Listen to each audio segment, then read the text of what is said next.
Hey, hello everyone, and welcome to the Hardcore Metal Detecting Radio Show. I'm Derek Asklar. Mr. Craig Talley's on the line there, and we'll be hosting the show tonight. It's going to be open lines if you'd like to call in. Our number's 352-504-4170, or you can just get on chat right there through Spreaker.com. Go to Hardcore Metal Detecting and click on the comment section on there, and you can get on to chat here. I think Bill Marsh is already on, so we're going to kind of start up the show. Craig and I.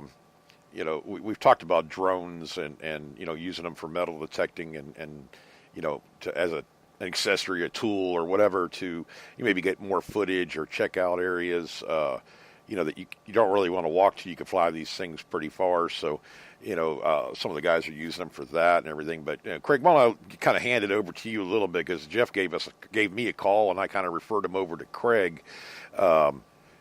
Talking about the Spark drone, and Craig's had several of them, so I'm going to kind of let Craig kind of go through this a little bit, and if you guys have questions, feel free to put them up there on chat, and I'll kind of relay them to Craig, or feel free to call in if you're like an avid user of a drone or a particular kind or whatever, and how you use it, or how it helps you guys out in the field. I haven't done this myself yet. I have one, and I haven't taken the time to learn how to fly it yet, all the weather and everything down here, but that's one thing I wanted to kind of get started with. So, Craig, why don't you kind of lead off on it, and I'll kind of listen in the background.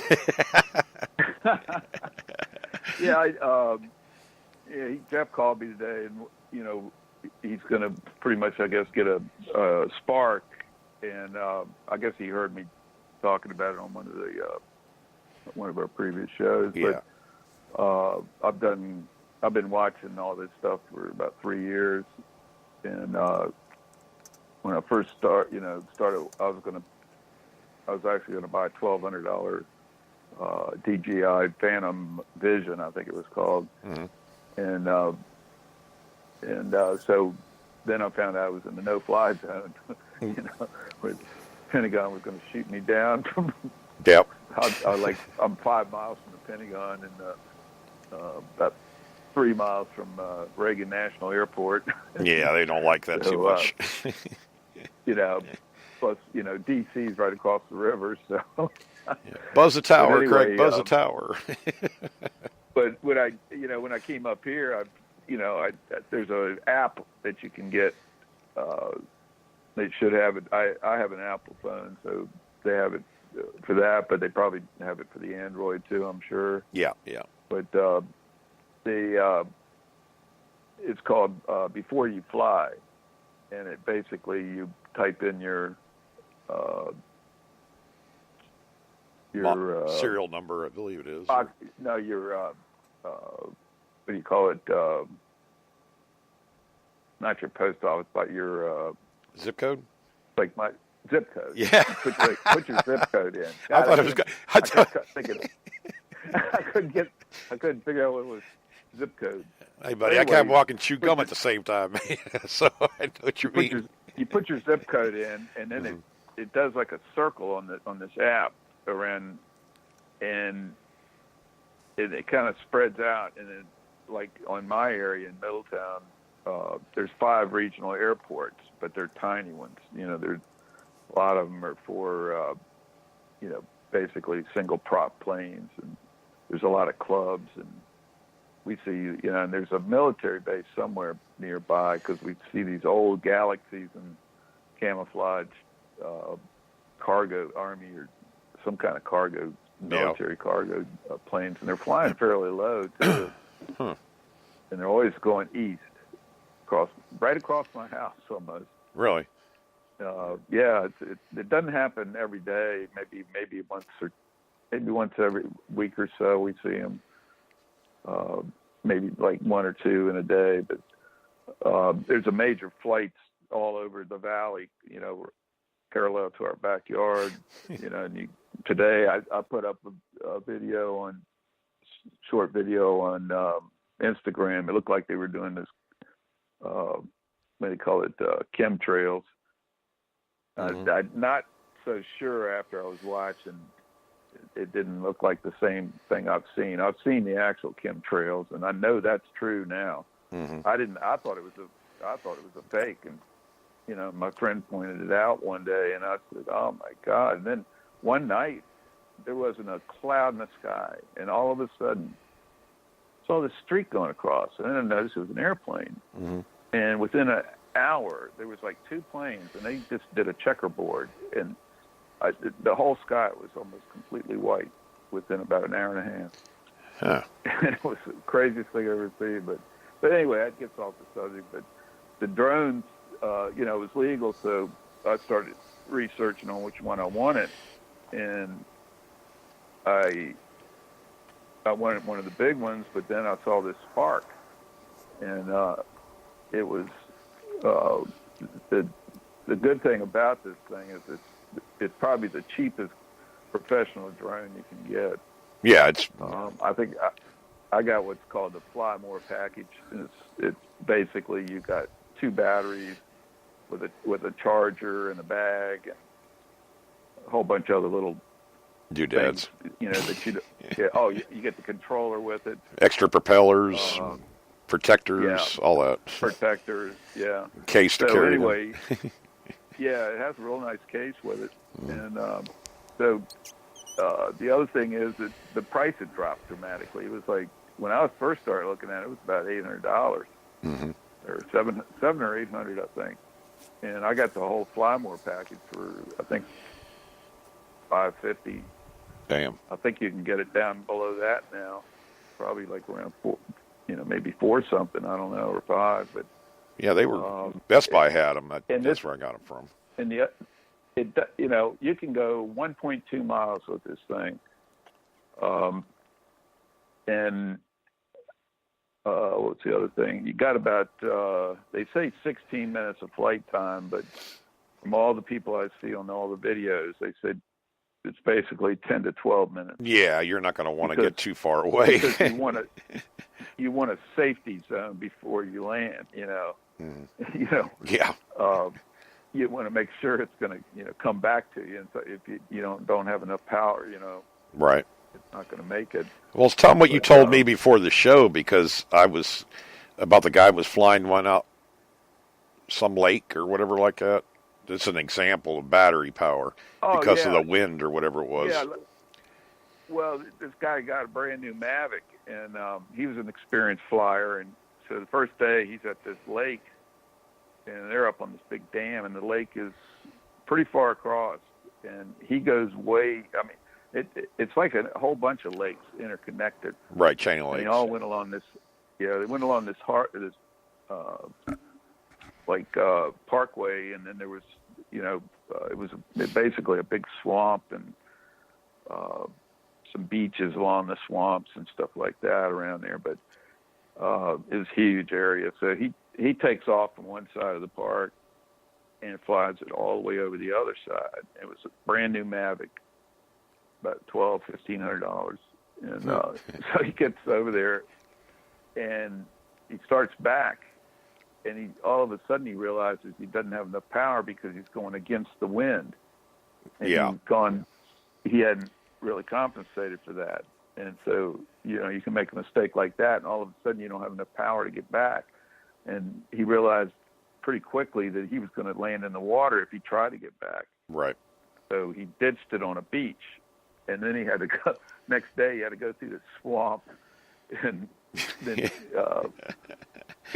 go all the way down this beach for about a mile and a half, looking, and he finally spotted it, So.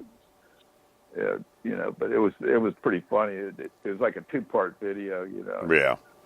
It can happen to anybody. That's one thing I didn't consider was the wind resistance, coming back through against the wind.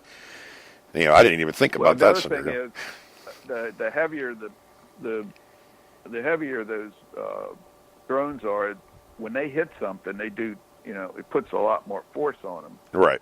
The lighter they are, it can kind of, somewhat like the Spark is built like a tank, and that thing, from what these guys are telling me on the videos and what a few people I've talked to that have them, they've crashed them into trees. They've like clipped a limb, and the thing just goes out of control and just goes down and hits the ground. Mm-hmm. Nothing's wrong. Turn it right back on. One guy, somehow something happened, and he was going up over top of this branch, and he didn't know, he couldn't see, but there was another branch that even went higher above that one. But from his angle, he couldn't see it, and the drone hit it and then fell in the water. Mm-hmm. And it was down, God, it was down 2.5 feet at least. And so he's like almost falling in the water in to the get creek it. because there's all these slippery rocks and everything, and he has to basically get all the way up to his shoulder to get the drone out. Mm-hmm. And so he takes it home and he dries it off, and first he puts it in I think it was in a bag of rice. Yeah, rice is always the best thing. Then he gets a hair dryer, and within 2 hours he said, "Well, I'm going to try it," and he takes it outside, came right on and worked perfectly. Good, So good. he goes, "Oh my God, this is unbelievable." You freak out, But it's like one guy said that he's had 7 or 8 major crashes that would have destroyed or really beat up other machines, and he said no damage, nothing, that you can see. Well, they sell a bottom. They sell I've seen and read and whatever, seen a video too that said a hard straight down crash, or like it lost power and it went straight down to the ground and hit the belly of it.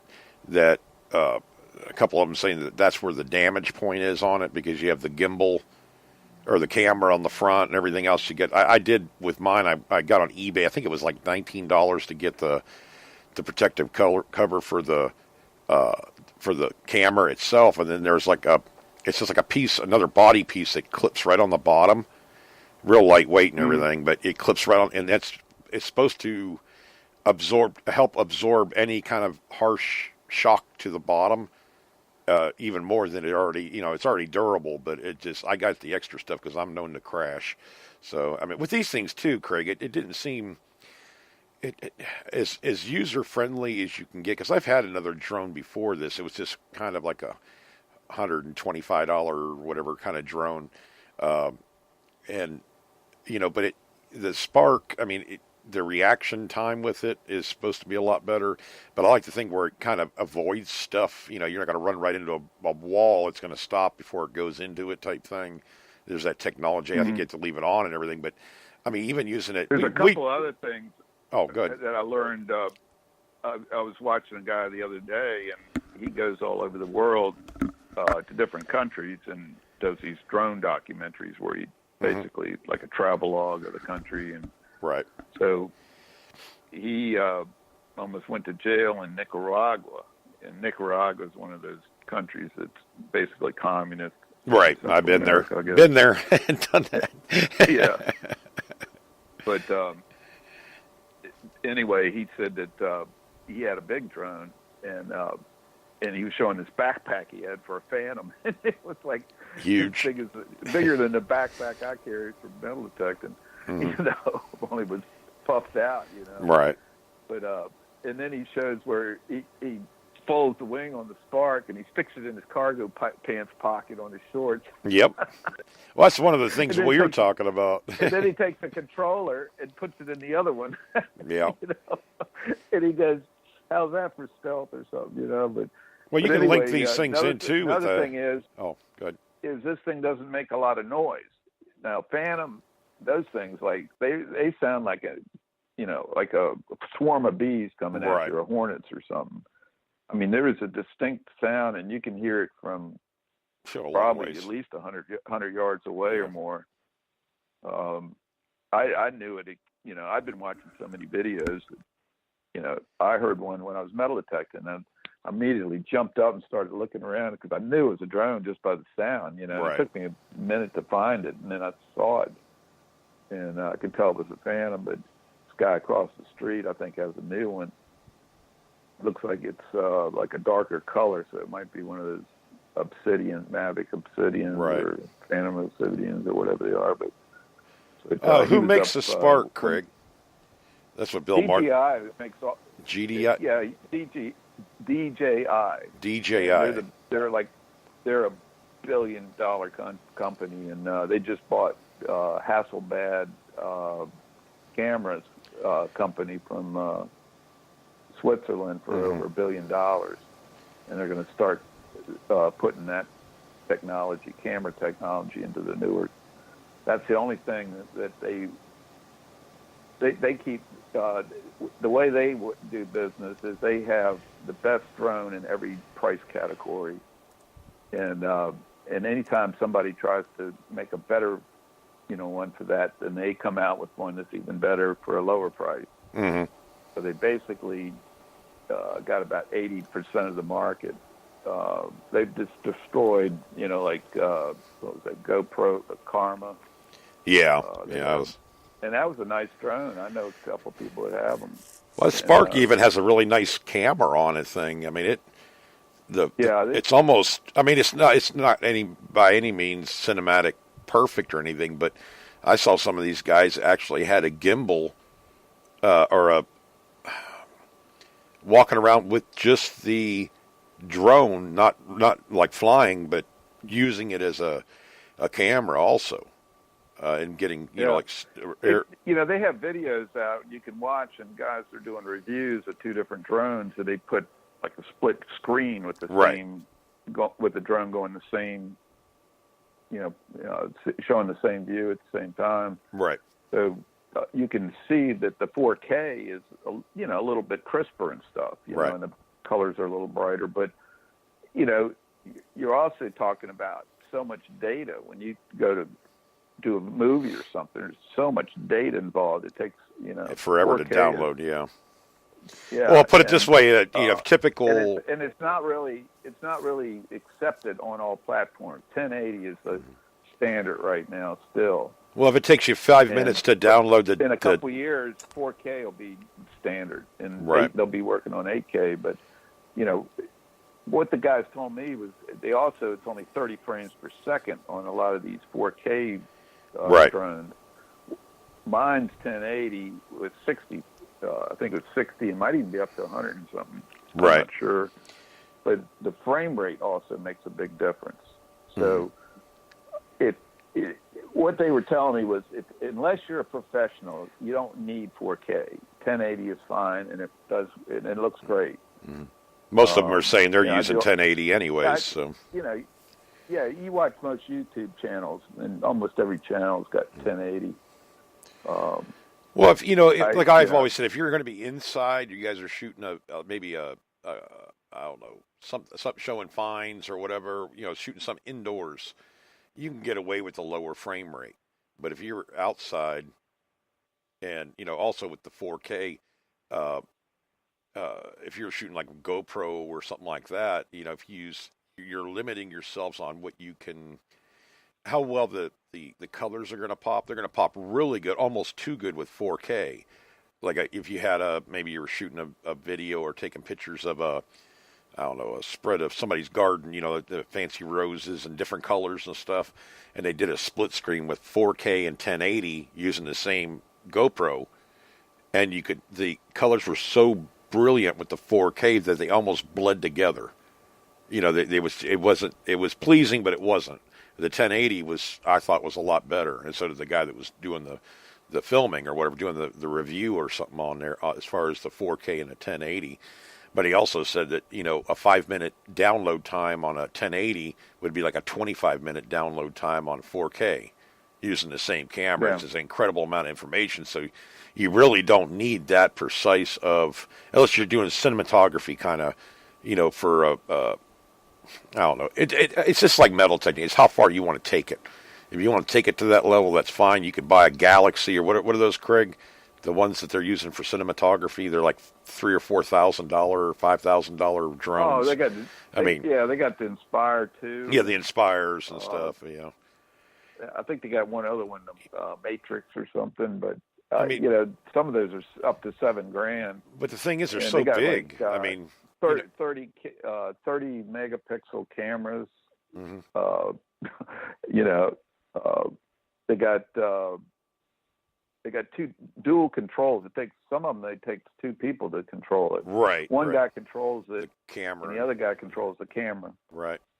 And that's another thing too with these big drones. You're basically doing cinematic stuff that they do on major movies like Star Wars and stuff.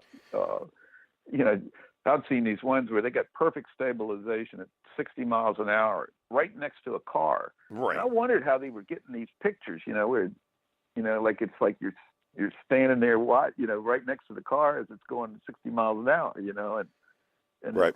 it looks so real. I thought it was probably, Well, special effects or something. But well, it could be a little bit of that, nowadays, but not. yeah, but I think nowadays you can actually do it with Oh, yeah. drones.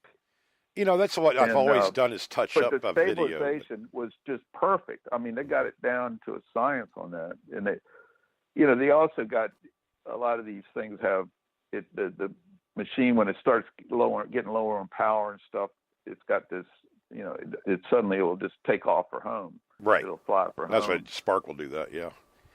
Yeah, they all do that, I think. And you can even pick a and pathway. Then you have a thing where you can actually push a button, I think, on the thing, and it immediately makes it, head back to home. Right. But as far as using them for metal latches detecting and stuff too. It's got the GPS and stuff in it. Well, I was thinking, with using these for metal detecting or as a tool, you're going to use. I mean, really, you can't go wrong with a Spark anyways. It's small, it's compact, it does. You're not going to be flying the thing 2 miles away or whatever. You're not even going to be going a mile away if you're hunting a certain area. Usually it's... Well, these Phantoms, you can take them like 4 miles away. Right. I mean, for as far as our use, what we would normally do, I mean, you want to get an aerial view of the site. Maybe you want to, have it follow you and it'll do that, or, do these different processes. But I mean, do you really want to carry a backpack with a Phantom on the back, or do you want to have a Spark that you can put in a little case and throw in your backpack, no problem? It's usable. It's user friendly, I should say, for what we do in the hobby. I mean, obviously, if you're wanting to get, big range and really, really high quality, film, I mean, you can go with a more expensive one, but really, I thought what I've read about it and what I've seen about it, I mean, the Spark seems like it's just fine for what we would use it for. I mean, obviously a TV show or something, you'd need something a lot better, but I mean, for the cost, I mean, good God, I mean, really, I mean, the GoPro 5, I think cost me with the accessory thing, it was like $400. So I got that, and then, the kids got me the Spark. I think it was $495 or something like that, but it came with all the accessories that package like you got, Craig. I ordered a few more things, but you can buy lens. I'll fly more. Yeah, you can actually go on eBay or Amazon or probably wherever and get new lens like filters, for like polarization filters and landing gear and stickers, and good God, you can go crazy with the accessories on these things. It seems like, anyway. And they got these skins you can buy that have like eyes on them and stuff. Mm-hmm. It makes it look like a hawk or something, or a demon. Well, that's another thing is color, Craig. Have you noticed when you fly? You got what color did you get? White or white? Yeah. Okay, I got the red. I got white. But I mean, I think all of them they're white on the bottom, if I remember right. But gray, I think. Gray. You don't want to buy a baby blue looking thing, all baby, because if you're flying it in the sky, it's going to be a lot harder to see, I would think. For physically. Mm-hmm. I mean, well, that's another thing too, Craig. We didn't even mention that you can run these things on the controller. It has these little, I'm going to call them little wings that fold out. You can actually slide your cell phone, plug your cell phone into the controller, and you're actually watching the thing through your cell phone. Yeah, the live. One thing I bought on Amazon was it's a micro USB to Lightning plug, because I have an iPhone. And I got they probably got the similar thing for if you have a Galaxy or Android type phone. They'll match up to even to an iPad, because that's what I was going to use. I got this Galaxy iPad. Many iPads, but I saw one. I have a iPad Pro, which is 12.9 inches, huge. Right. I got they even got a new bracket thing that that's what I got. Mounts even those if you want, but they have like a cover, like a sunscreen, so you don't get the glare on. Right. That's another thing that's a problem, is the glare on your on your cell phone. You And guys get a lanyard for your controllers too, Craig. I didn't even mention that. There's a spot on there to hook a lanyard to it, and you just kind of hang it over your neck. If you ever drop that controller with your cell phone, I mean, it gets to be a little bit heavy, but you could accidentally drop it. At least it won't hit the ground. It sounds silly, but it's just one of those little lanyards would work just fine. Plus, it's hands free. Then you know, if you had to just leave it steady and hang, you know, just let it hang right there for a second while you did whatever. You know, that way you don't have to set it down on the ground or anything like that. You know what I mean? That's one of the guys in the video, because he actually dropped his and broke the controller and cracked his cell phone screen, you know, because of the way it hit the ground. That just made me think, well, hell, it has a spot where you could hook something on it anyways. That's what it's there for. You can just put a regular lanyard or something like that on there, just so, you know, when you're flying it, you don't have to worry about that so much, dropping anything or banging into something when you're walking around trying to do whatever. Go on Amazon or eBay. There is an amazing amount of accessories that people have developed for these products. It's just like Apple, you know, all the different accessories people have come up for, you know, iPhones and, you know, covers and all kinds of stuff for their laptops and microphones. And, you know, there's so many different products now that you can pick from. Incredible, you know, and, you know, watch a few videos if you want to get one. That's the main thing. I mean, just Google whatever one you want to look at, and look for reviews, and look for the ones that have the most views, and that's probably the best ones to look at. But there's some that got like 14 million views just on one video. On these new drones, it's such a big hobby now. They're making all kinds of new restrictions and laws over in Britain now, and they're getting upset over there. But some of these countries, like in the United States, it's the United States. There's several million people now own drones. Mm-hmm. Yeah, so Bill Marsh is saying the return home button means on the one I had meant haircut in 2 minutes. That sucker's going to come after him. I can see Bill running. Excuse me. I've got that mental picture of Bill running in the drone chasing him. He can't stop it. He's trying to come home. Oh, geez. The comeback button. Yeah. The comeback button. Yeah, haircut button. There you go. Bill just named something a haircut button. But yeah, I mean, you know, using these things, even with the GPS thing, is kind of neat too. On that, I really need to start using mine, because I want to try to split screen, like do a video metal detecting and maybe have Pauline flying it or whatever, and I could split screen it, you know, above the field. It's just more or less just for more entertainment value. I mean, you can use it. Well, it'd be nice that Tollbridge property. I can go up the river, get an aerial view of what the river looks like through there. You know, there's a lot of uses for it, you know, other than just having fun with it. But, you know, it's like... Oh, yeah, this Spark is actually pretty fast, too. It goes like 32 or 34 miles an hour. Something like that. I mean, I'm not... Yeah, you know, and that's it's pretty quick. as good as almost, you know, the top of the line drones. Mm-hmm. A lot of them don't go that much faster. And I will say this much too, and I bought a GoPro 5, just regular camcorder. I was using the Muvi or MUVI. It's a small. It was actually under $100, and you know, I've been using the GoPro 5 also. But one thing I did find out, and I was going to give this to Evan, you know, when I was figured out whether I needed it or not. But when I was out hunting a couple weeks ago, I set the GoPro 5 up to do the time lapse kind of thing, you know, so it would see where I was hunting at, but it wasn't like, you know, every, I don't know, minute or two it'd fire off a photo wherever I was at in the field or around the house or whatever. But I still like that Muvi camcorder I have. I tell you, you know, for what it is, it doesn't do close-ups real good. But as far as wearing it, it's very lightweight. I put it on a GoPro chest mount. That's what I've been running for several years now. And I've had this thing, Craig, since 2015 anyway. I've been running this thing for 2 years, and I still use the thing. I put a 32 megabyte SD card in it. I can record forever. I mean, most of your, like the the GoPro.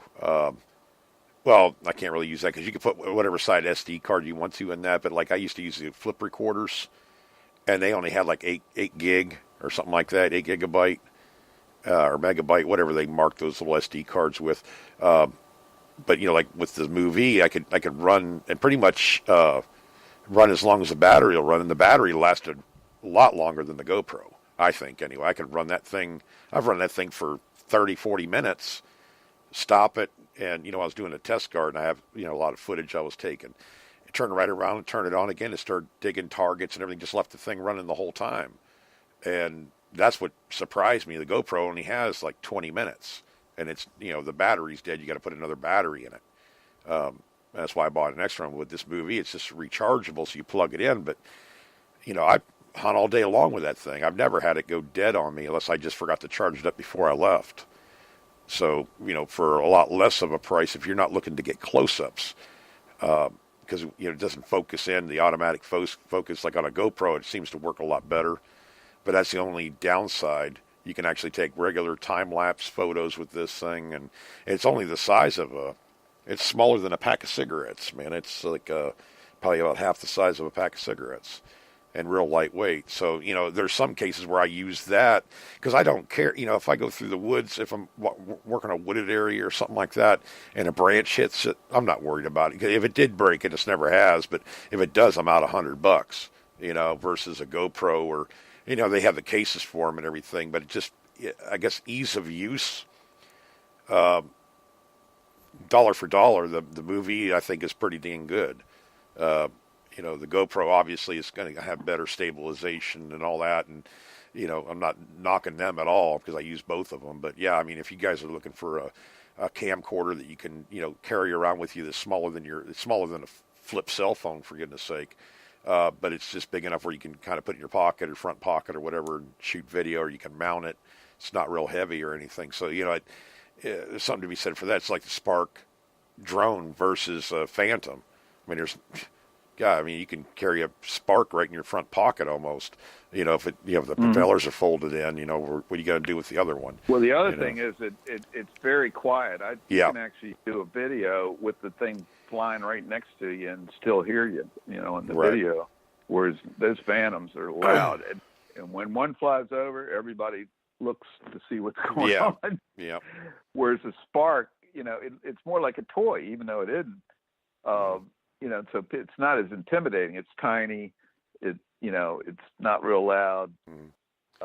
So it doesn't intimidate people like the big ones do. When people see the, big old square Phantom, it looks kind of weird anyway. I actually saw it. Oh, good. I'd see all kinds of videos where, people reporting people to the police and, they're not doing anything. They're on a, I was going to say I was watching it. Yeah, I was watching a TV show, or I think it was another documentary or something like that. I'm trying to remember the name of it. But the scenario is that guy shot a drone with his shotgun because he said a guy was spying in his house or something like that. Well, they came out to investigate it, and the guy told them how far the drone was away from his front door and how high up it was and everything. And I thought he just thought that they were gonna, whatever, the person that owned the drone is the one that, I guess he arrested him or something like that, or tried to. And he said he shot it because it was on his property and all this stuff. And, they turned around and they came out and they had a guy that had the same kind of drone that was reportedly, that was shot down by the landowner. So he brings it out there and they had the footage, I guess, from the drone to show what the distance was on it. But he did it with his drone, same kind of drone, flew up. He said it was 100 feet up or something like that. And they showed the view of it. There's no way the guy could have seen in anybody's window. You'd have to be flying, like real low, but the guy was at like 100 foot. And he was out past the property line, like out in the road or above the other neighbor's house. Or I don't know what the deal was. But they were just showing how you can't just see right in somebody's window. You got to be flying and mean to go look in somebody's window if you're a freak and want to do that. You're going to have to come to a dead stop, and be low, within a Yeah, 10 foot above it, and maybe. but basically from what I read, the rule or the law is as long as you fly 50, what was it, 50 meters or 50, I think it's 50 feet or something like that. meters, 50 feet or something above the house, Right. then everything's fine. I mean, all you're going to see is the roof, basically. Yeah, that's what they were saying. And that's fine. Yeah. But and then you can't exceed 400 feet. I think most of the DJIs, they'll have an alert, if you're getting too close to those limits. But and the other, even some of these that go 4.3 miles, the rule basically says that you've got to keep this thing in your sight. Right. So that makes sense to me. I mean, I want to see what it is. Yeah. I don't mind looking through the viewer and everything. I mean, you can look on the screen and everything, but still, stuff looks a lot different up there than it does down here from the ground. Well, yeah, you can see around it, whereas it's only looking one way. Yeah, the spark. Okay, Bill Marsh had a question. Is the spark light enough so you don't have to register it? As far as I know, you don't have to register a spark because it's only a half a pound or something. I think if it's under 250 grams, something like that, then this one is about 400, maybe 350, something like that. Yeah, I didn't see anything. I don't think it's I think it exceeds the weight limit as far as that goes. Does it? Okay. I had a hover drone and it was under the weight limit. It can't be much over it though. I mean, it's so light, but. Yeah. I never saw anything in the directions or anything, or in the. I don't remember seeing anything in the paperwork about having to register this thing anywhere. Now I'm sure with a Phantom or something like that. Yeah, I'm not going to do with the FAA and stuff. I don't fly high enough. From people with the FAA, they're actually pretty helpful, and they like it if you call them and ask them different things. And right. You can even get permission sometimes to fly in areas near airports and different things. Right. Not always, but you can, if you tell them what your flight plan is and things like that, right. A lot of times they'll accommodate you. Oh, yeah. As long as you're not risking anybody's safety, I'm sure they don't care, but, that's a problem. I watched this other guy that has one of those paragliders with a big fan on the back of it, and he has like this parachute-like contraption, like a flying wing. Right. He sits in a chair with this big fan behind him, and he goes, 5,000, 15,000 feet up. Wow. And it's all legal, And well, there's a website. He's been harassed and everything, and he has the FAA actually had him come out and show them because it's so new, all this stuff. Right. And they needed help on the rules and stuff. They wanted to really find out, what's up and make it fair for the consumers because these drones are huge now. They're not going away. More and more people are getting them. It's a huge business. Yeah. Worldwide. Well, we got Bill Marsh. They want it to be safe, but they also, want to make sure that, that people are having a good experience with them. Yeah. Bill Marsh put a. It sucks it sucks if you have a drone you can't fly. Right. Well, Bill Marsh gave a website. It's called Know Before You Fly, all small letters .org. So knowbeforeyouFly.org. Probably a good idea if you guys are got one of these or just kind of check it out a little bit because, by no means am I an expert on any of this because I'm kind of just one step above somebody that's thinking about buying one. Craig has a lot more experience with it, but I mean, definitely. Apple, they have one that's called Before You Fly. So, it's basically the same thing. Yeah, just to get an idea, you don't want to break I call it a rule that may not be as obvious to you as somebody else, but I mean, I've had a friend of mine, I do go hunting over by the toll bridge, and he said he had them, within 10 foot of his window hovering, two of them right by the back window right there. And I told him, man, a little cast net will fix that. That way you have a nice drone, and I'll buy a controller for it, and we can fly it. Because if you're flying in somebody's window like that, I'm sorry, you don't really need to have a drone. I mean, you're just being a menace. Then that's what a lot of these problems are talking about. If you're flying, the way you should be, and not kind of invading somebody's privacy or property or whatever. But yeah, I told him, he goes, well, I'll just shoot it. I said, yeah, well, probably better off cast netting that thing, just to whip it out there real fast. They're not going to see you coming anyway. It was at night too. That was weird. I guess they may have IR. Am I right, Craig? On these cameras or whatever, be able to see at night on these drones. I don't think so. I don't think they really want you to fly at night. Well, they have the river lights. The people along the river there's enough light probably to see it, but I didn't know if they had it on these. He said these were big drones. These weren't like a Spark. These were like they might have it. Yeah, the Phantom I'm sure or the something like military's that. Probably got them. Yeah. I don't really worry, but it's happened several times. He goes, I'll be looking out my sitting on the porch right there, and he goes, I'll look out, and all of a sudden the drone comes down, and he almost got him the other day.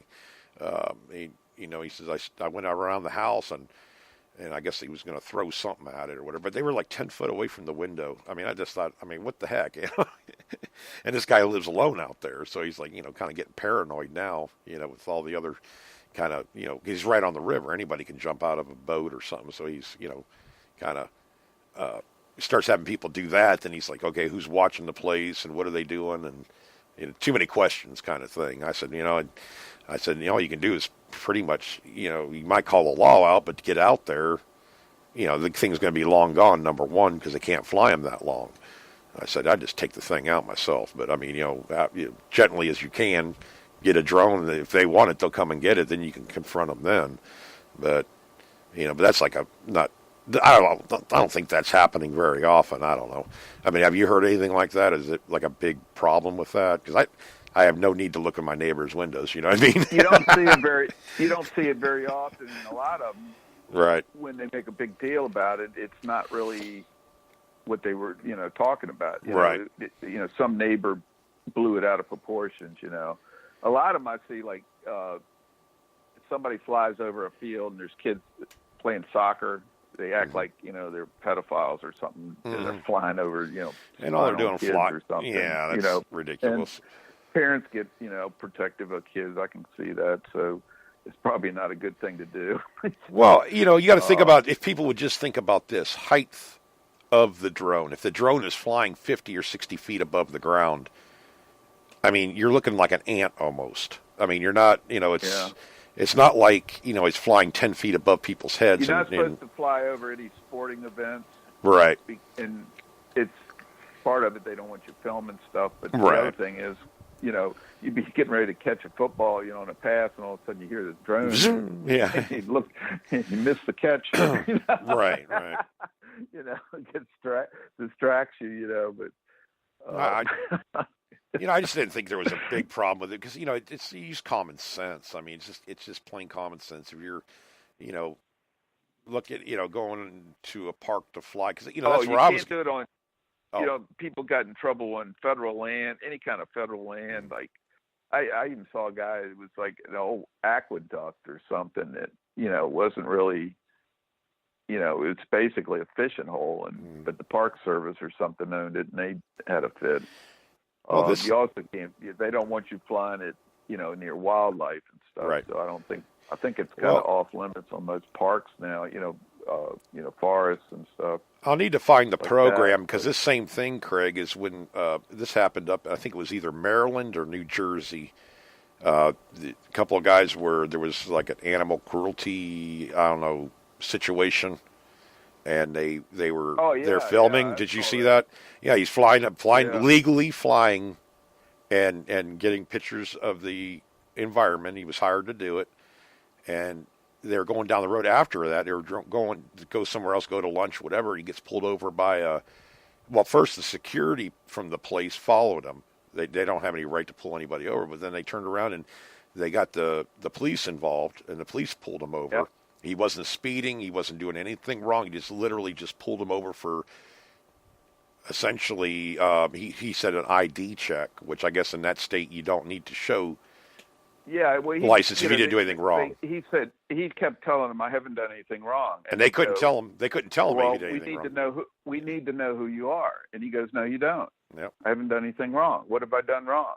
And they could never tell And the him. guy says, "Well, you were flying a drone over this property, and these people want to know who you are."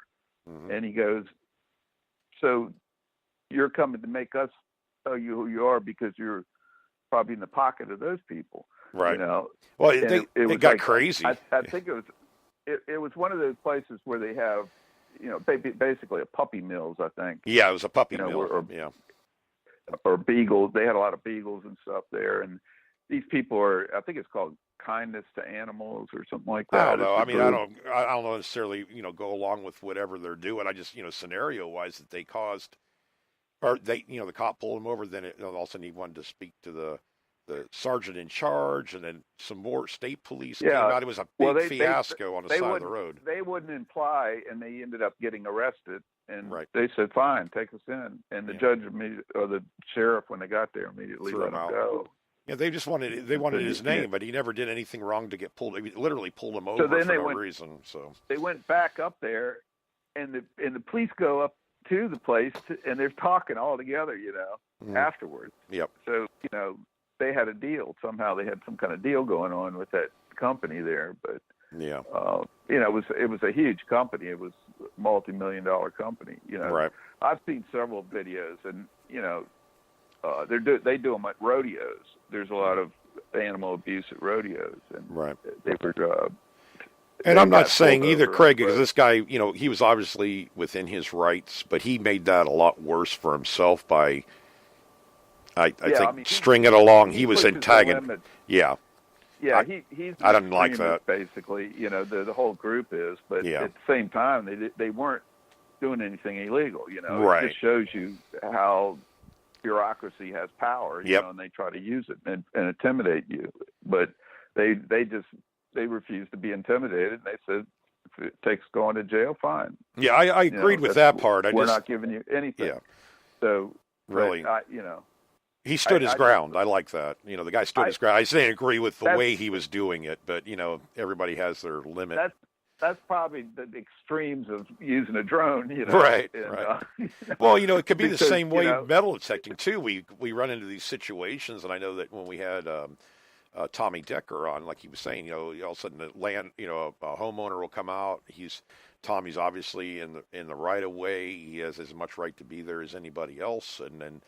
They're saying, well, we're going to call the cops. Well, do you, or unless you leave, is it worth the battle? Number one, he knows he's in the right and everything, but to say, to not make an enemy out of somebody or cause more of a problem than there really needs to be. And I've had it happen to me too in Webster, it's a little town, but I wasn't going to sit there and argue with the cop, about it. The sheriff, I was the sheriff of the town, and, I didn't. He said, you can't be here. As well, sir, it's public property. I said, we're not hurting anything, that kind of thing. We're filling in all the holes. You can't even see where we dug at. But, he said, well, you'll have to go in front of city council, and you'll have to leave today. I could have pushed the envelope, but why? It's going to hold me up the rest of the day. It's going to tick him off. Now every time he sees me, or if he sees me around, he's going to give me a hard time, that kind of thing, and you kind of pick your battles. Sometimes it's better just to, okay, I'll listen to you this time, and I'll get the right information and be back out there. And we did. We went 2 weeks later to the city hall meeting or whatever, and they loved the idea of metal detecting, and we brought stuff in. We did it right. Me and Tony in Orlando, when we were hunting together all the time, we said, well, let's do this right. Let's bring some stuff in. He brought some stuff. I brought some stuff. We showed everybody. They were all in, except for the sheriff. Everybody else in there, all the people on the board, they were enthralled with it. They loved the idea of it. They said, oh, this is great. Can you donate some stuff to the museum he's starting? We're starting up. And, yeah, do whatever. I said, we're out here having fun. That's all it was. I said, I'm sorry it caused all this hoopla and wasted everybody's time. And, of course, that ticked off the the sheriff a little bit. Or the guy, I think it was a sheriff or an officer or whatever. And, and they had he had a reasonable complaint because it happened where the lady was walking in the park. Somebody had been metal detecting, left a hole open. She stepped in it, broke her ankle, and of course the city was getting the wrath of that. So this, my situation happened after that. So they're already keyed up on metal detectorists already because of that, and we weren't allowed to metal detect the park over there, which I knew. But as far as a right of way, city property, whatever, we should have been good with. So, and that's what they said it there, that there wasn't an insurance. They had the lawyer there and everything else. And he goes, I don't see a problem. If he cuts his foot off with a shovel, then it's on him. It kind of made a joke out about it. And then I had to think about Barbara because she stabbed herself in the foot with a predator shovel or whatever. I said, oh, great. Now I'm going to cut my foot off. So, but yeah, I mean, you get more, sometimes it's better to keep your mouth shut the best you can and just, go along a little bit with it unless it gets unruly. That got really unruly, that the show that Craig and I are telling you about, only because it wasn't just the officer, it was his captain or whatever, sergeant, and then it turned out to be 2 or 3 other cops, and pretty soon you think it's a crime scene because there's so many cops and people walking around and everything else, and all it was is they wanted to know who he was, but he doesn't have to give that. You don't have to give that information in I don't think you have to give it in Florida either. If you haven't done anything, you weren't pulled over for speeding or an out tail light or something, you don't have to give up any information, or supposedly. And I may, at least in that state. I'm not sure about Florida. We may have to. I think if they ask you for an ID, you're supposed to show it to them, but I've never had it happen. Now, one of our friends was going down the road and got pulled over for an out license plate light. But he's driving a Mustang. So it may have been one of those things. I've seen people get pulled over for silly things. I've seen other people go down the road with no lights on at all in the back end of their car or trailer and kind of go with it. So it's kind of like you kind of get singled out for whatever reason. But, it's, the guy, and he did, he said, well, you'll have to arrest me then. I'm not going to give you my ID. And they took him in. I think he was released, an hour later, something like that. And I think it was not even that. Yeah, it wasn't even that long. It was kind of like a waste of everybody's time for that all to be happening. But this, I don't know if you want to call it it's not a scare tactic. It's, there is a problem, obviously, or there's intimidation. Yeah. It was intimidation, trying to protect these people that were, right. Had this puppy mill or whatever. Right. But, this animal rights stuff, in environmental, some of those people are crazy. Environmentalists, they used to destroy all these buildings and all kinds of stuff, ruin other people's lives, that didn't have anything really to do with it. But I don't know. That's why, figure about extremism. Either way, I like to stay in the middle. I try to hide in plain sight. I don't know. It's like I was telling people, when I even when I had permission to hunt these parks and stuff, I would start way back in the back of the park, where nobody could see you from the street or anything, and I'd slowly work until I got up, to the street. Right. And usually most of the time, somebody would say something, I'd whip out my permit, fine, and they'd leave. Other times, even with a permit, somebody called and they were. All of a sudden they're over there too, getting in my face. And I'm going, I'm not even talking to you because you don't have anything to do with it. The park ranger or the, police officer. Right. Is it,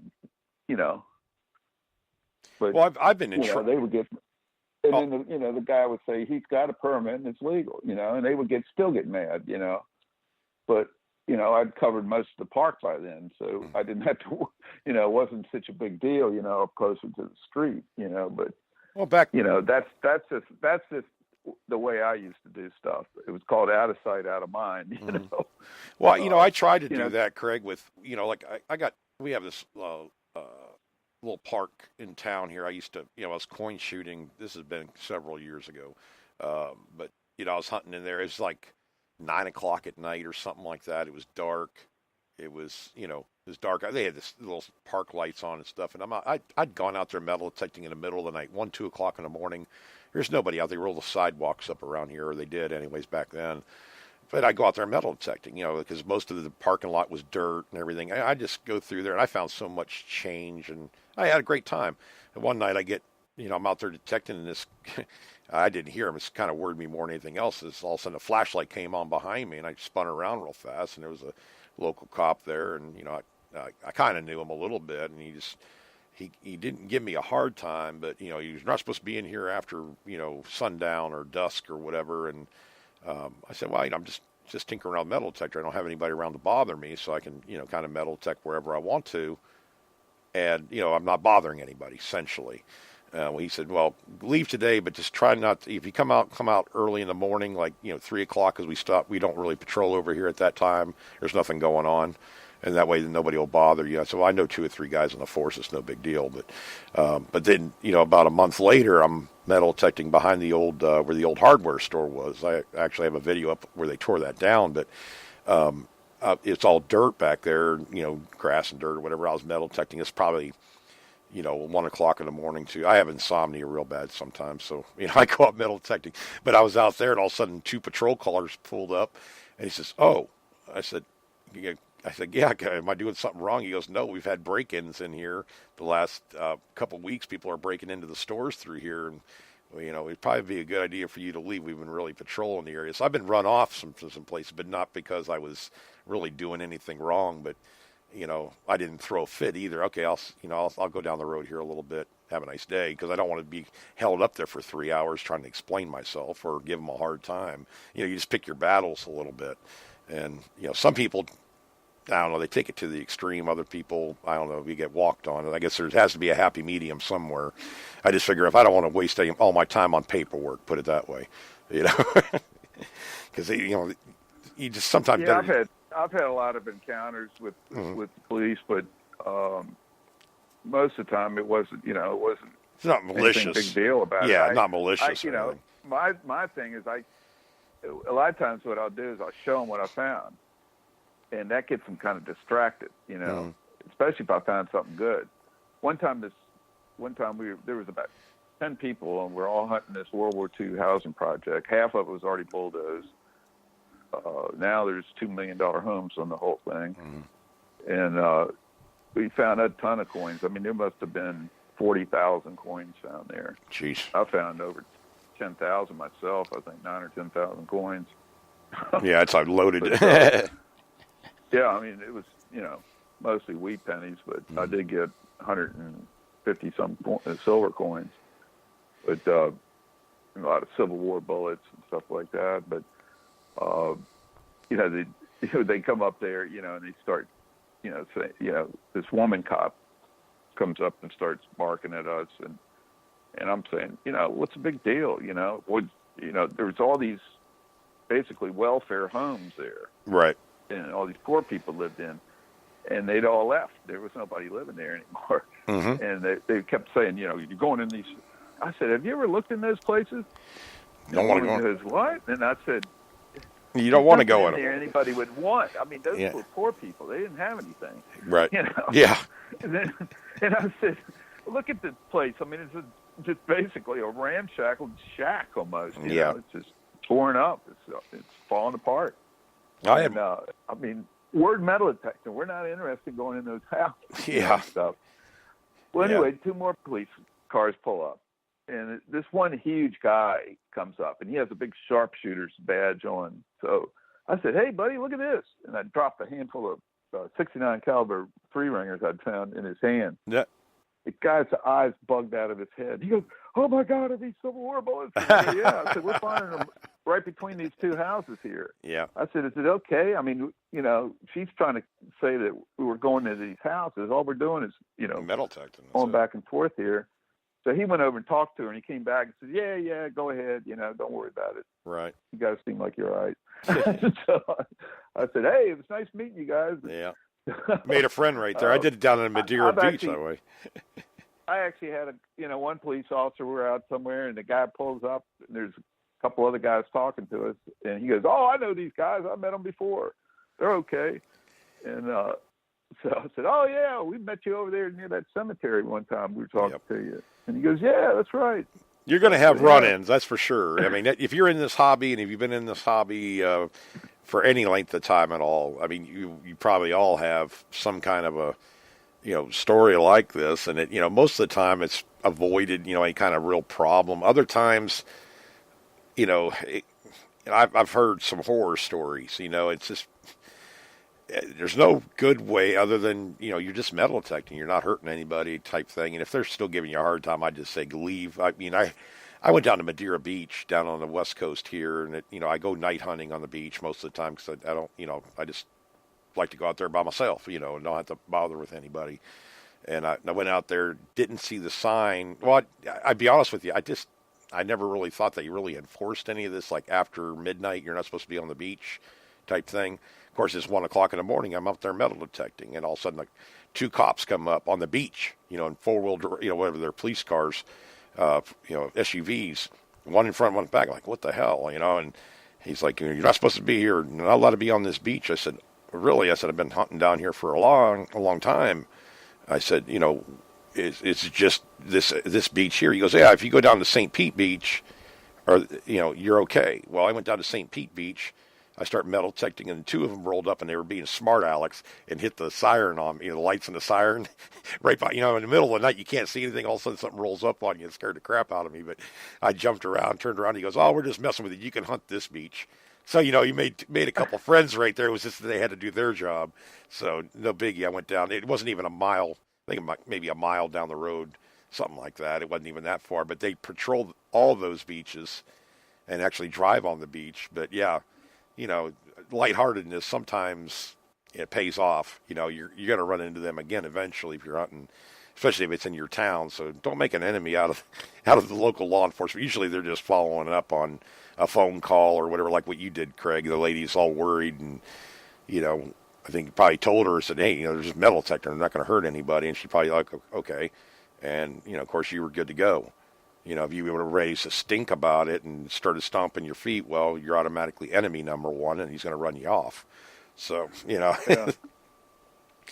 One time we were, this is probably in the late 1980s, I guess, and we were at this park near my house, and we were metal detecting around. I guess there was three of us, and all of a sudden I see this woman, and she's holding her kids back behind her.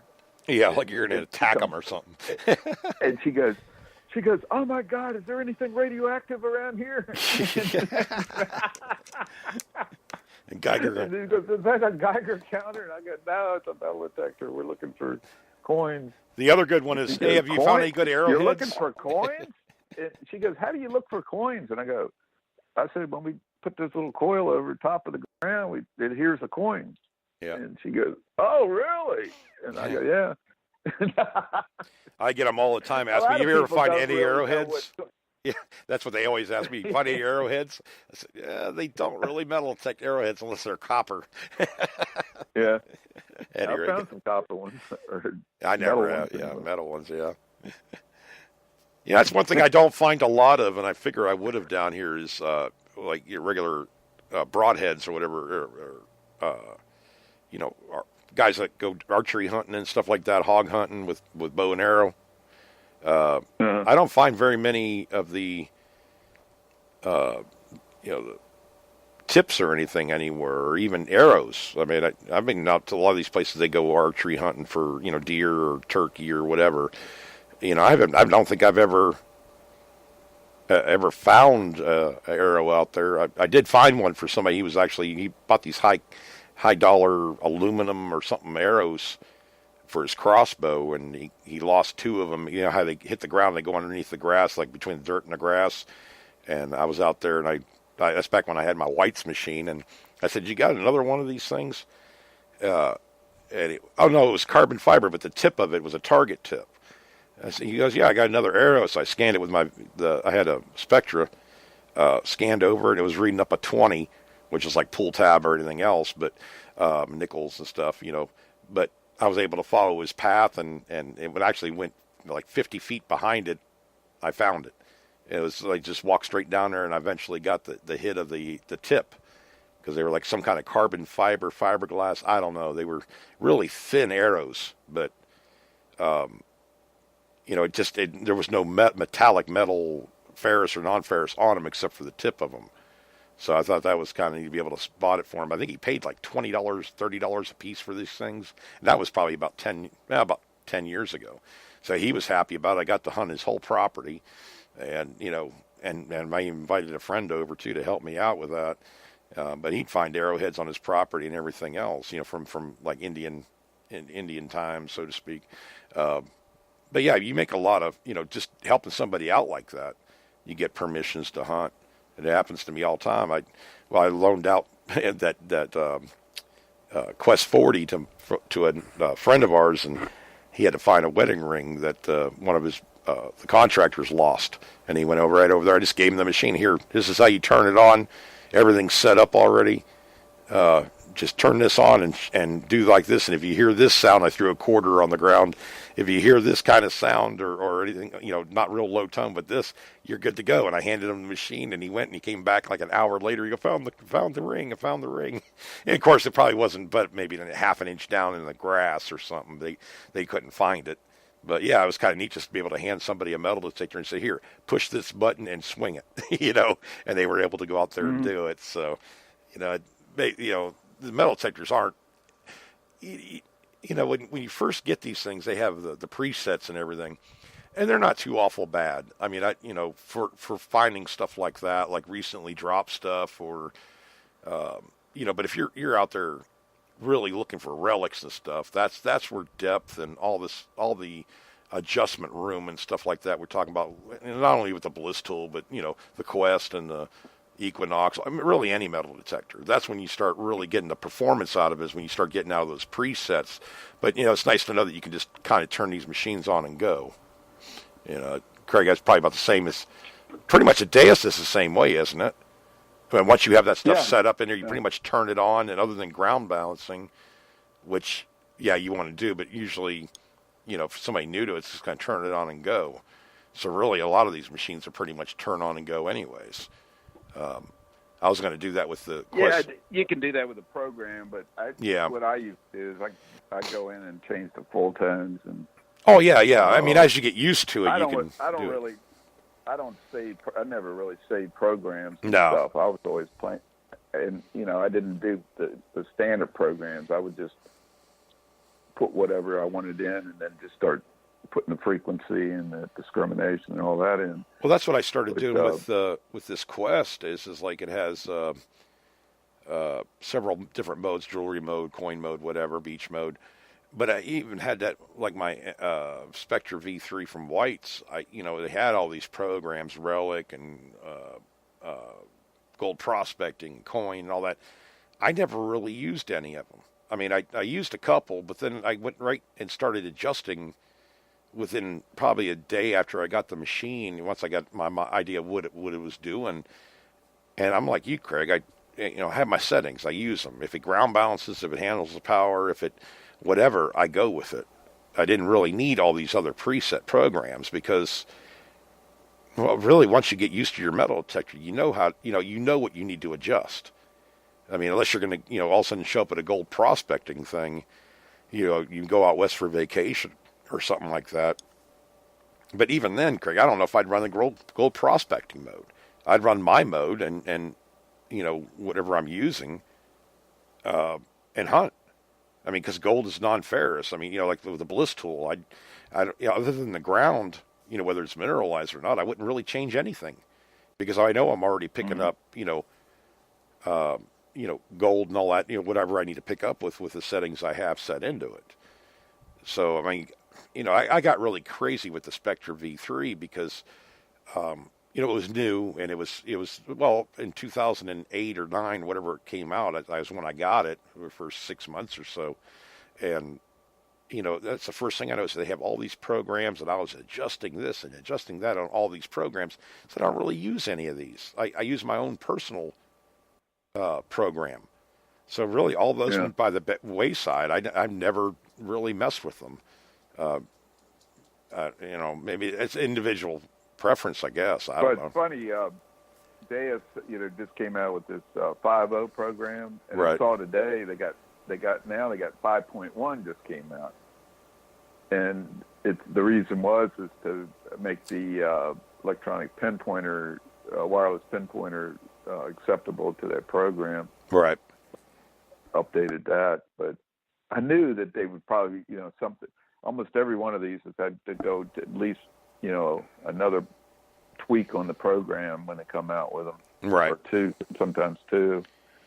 But that's why I tell a lot of people wait a little while before they'll get the kinks out, and then you don't have to worry about it.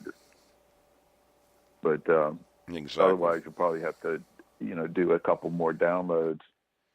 Yeah, that's becoming a lot easier too, Craig. I mean, now we've been using computers for the Deus and all that, to upgrade or put new programs in. But you remember what it used to be like? You had to send your machine in, and with White's it was real good because they had always had that thing. It was always back within a week. I don't think I ever waited very long at all. They were really good on customer service, that aspect. But or when I know that when Fisher. I remember when Fisher was doing upgrades to the F-75, I think it was, and people had to send them off. I don't know what their wait time was on that. I don't think it was really that long, but it's nice to be able to do it on a computer. So much more convenient. You plug it in and do it, rather than having to send the machine in. But I don't know that I don't know. I never heard much more about that updating the F-75 at all. Have you? Just that one time, but it never really seemed to do what it was supposed to do. From what I've heard. I mean, I had one of the machines. It wasn't one of the best Fishers I've ever used. I mean, the CZ21 and stuff, but those are all sound machines. They're underwater machines and stuff. But, between the Technetics and the F-75, they look the same. They're pretty much same machine, but just some differences in the internals, I'm sure. Because the Technetics seems to do a lot better than the F-75 does. Everything I've been reading and everything I saw. And that machine came out, about 5 years ago, Craig? Something like that? I'm guessing. Yeah, I think so. Something right along those lines. Maybe a little bit longer, yeah. Oh, I saw another funny thing today. Well, it wasn't really funny, but this guy was showing this Technetics, and the meter was torn halfway off. Mm-hmm. And he had it on the back. He had it. I guess he put it on the. Forgot to put it in the back of his truck, and it was sitting on the bumper or something. Oh no! Fell off and got run over. And I put on there. I've actually seen a lot of machines. That they suffered the tire fate. We had one guy have did it right on the back right quarter panel. Yep. Sitting there, and it drops off. And what happens when it drops off? It falls straight over the path of the wheels and stuff. I'm trying to remember who. Oh man! Somebody called me up one time with that. Oh, go ahead. He was saying that I think my career is my metal detecting days are over. I can't afford another machine, and or I don't have enough money for right. a machine. So all these people were going, well, I got this machine or that machine. Call your friends up. Your friends all have machines. They have extra machines. They probably wouldn't mind you using. But what I'm saying that he was told by Aquachigger the same thing, that he'd seen more machines destroyed by leaning them up against the car than any other way. I'll never forget when I got the phone call and the guy said I went to pick up it was a V3, I believe. And he goes, I went to pick it up from the guy who lived just up the road from me, and he had it for sale. I said, okay, great. And he goes, no, it's not great. I got to send it to you. I said, okay. He says, I clipped it with the tire on my truck. And he thought he backed over the guy's dog. But anyways, I said, well, okay, send it to me. It's pretty bad. I said, yeah, I'll see what I can do with it. Well, he sent it to me. And Craig, it was in 4 pieces, just the control box. Everything else was fine. The detector rod didn't get crushed. The coils didn't get broken, but the control box was, it literally busted. It was in pieces. I'm surprised that it even wanted to turn on. You got to actually get the battery light to come on when you turn the machine on, because I tried it, but I ended up having to replace, just give them another, tell them, I said, you're going to buy another control box, and I matched all the coils to it and everything, but it was so far gone. The housing was all busted up and everything. So but he was backing out. He just bought the machine. He'd set it on there to move some stuff around in the back of his truck, SUV. Opened up the door and everything. Forgot to put the machine in. Backed right over it. So I broke my shovel the other day, Craig, doing the same stupid thing. Opened up the back of the truck, get my shovel out. Had it sitting on, leaned up against the tailgate right there. And it fell over. I said, it's no big deal. I got to close the tailgate anyway. And I was going to close the tailgate up and slide the shovel in there. I should have done it the other way around. Totally forgot about it. Backed right over, broke my shovel handle. I'm like, God dang it. I've been telling these guys not to do stupid stuff, and I did it. Excuse me. Yeah. An idiot attack. Yeah. At least it wasn't my metal detector, though. I haven't done it yet. I've almost done it one time. So, yeah. Or how about your fine? What if it goes over top of your fine pouch? No, yeah.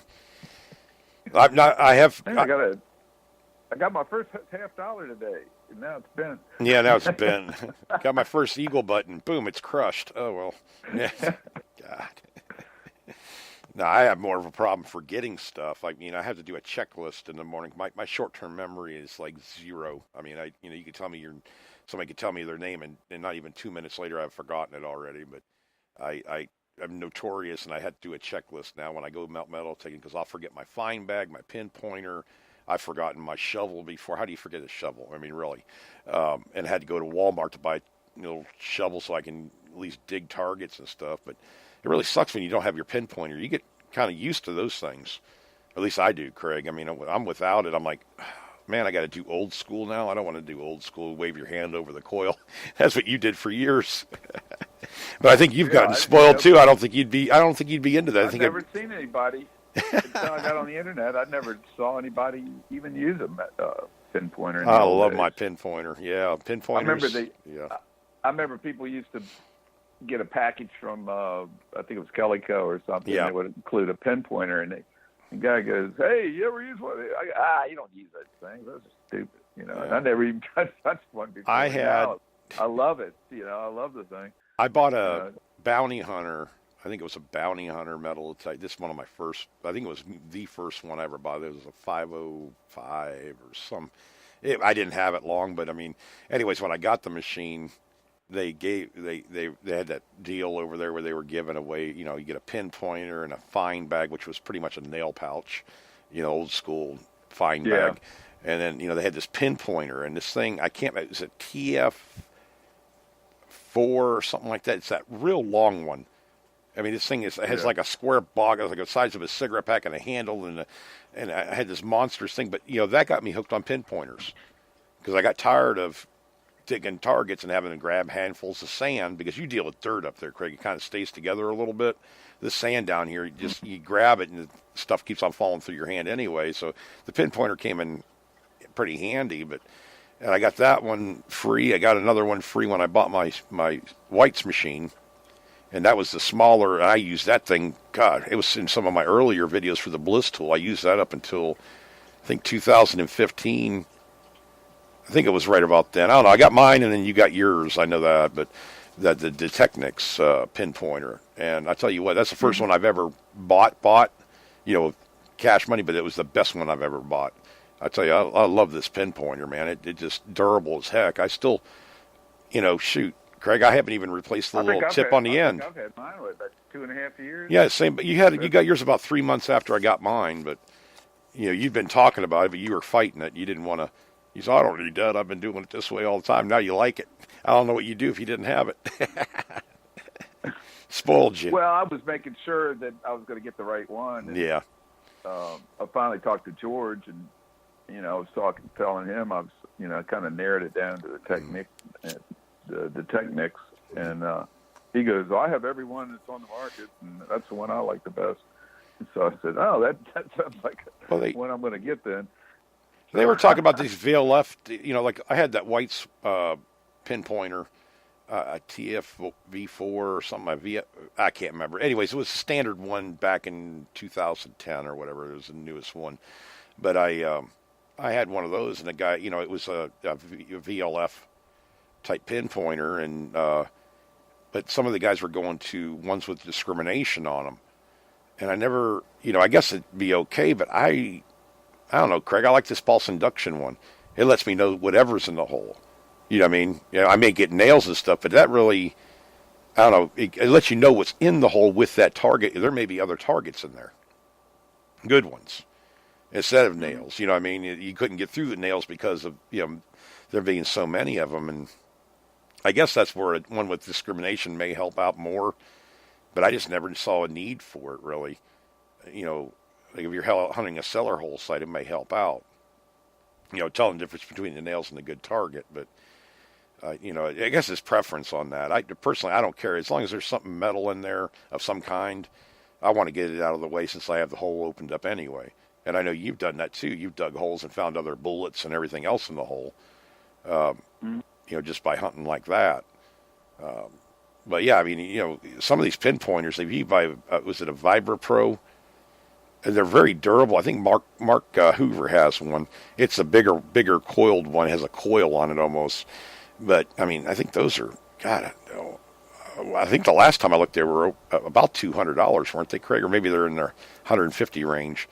But those are all waterproof. They were like about 130 or something. Oh, maybe they are now. I mean, this has been years ago. Yeah. I did research on it. And they're nice, don't get me wrong. But you also, when you tilt them forward, they turn on. And when you do this, or some pinpointers have a button you hold down all the time and put the pinpointer down.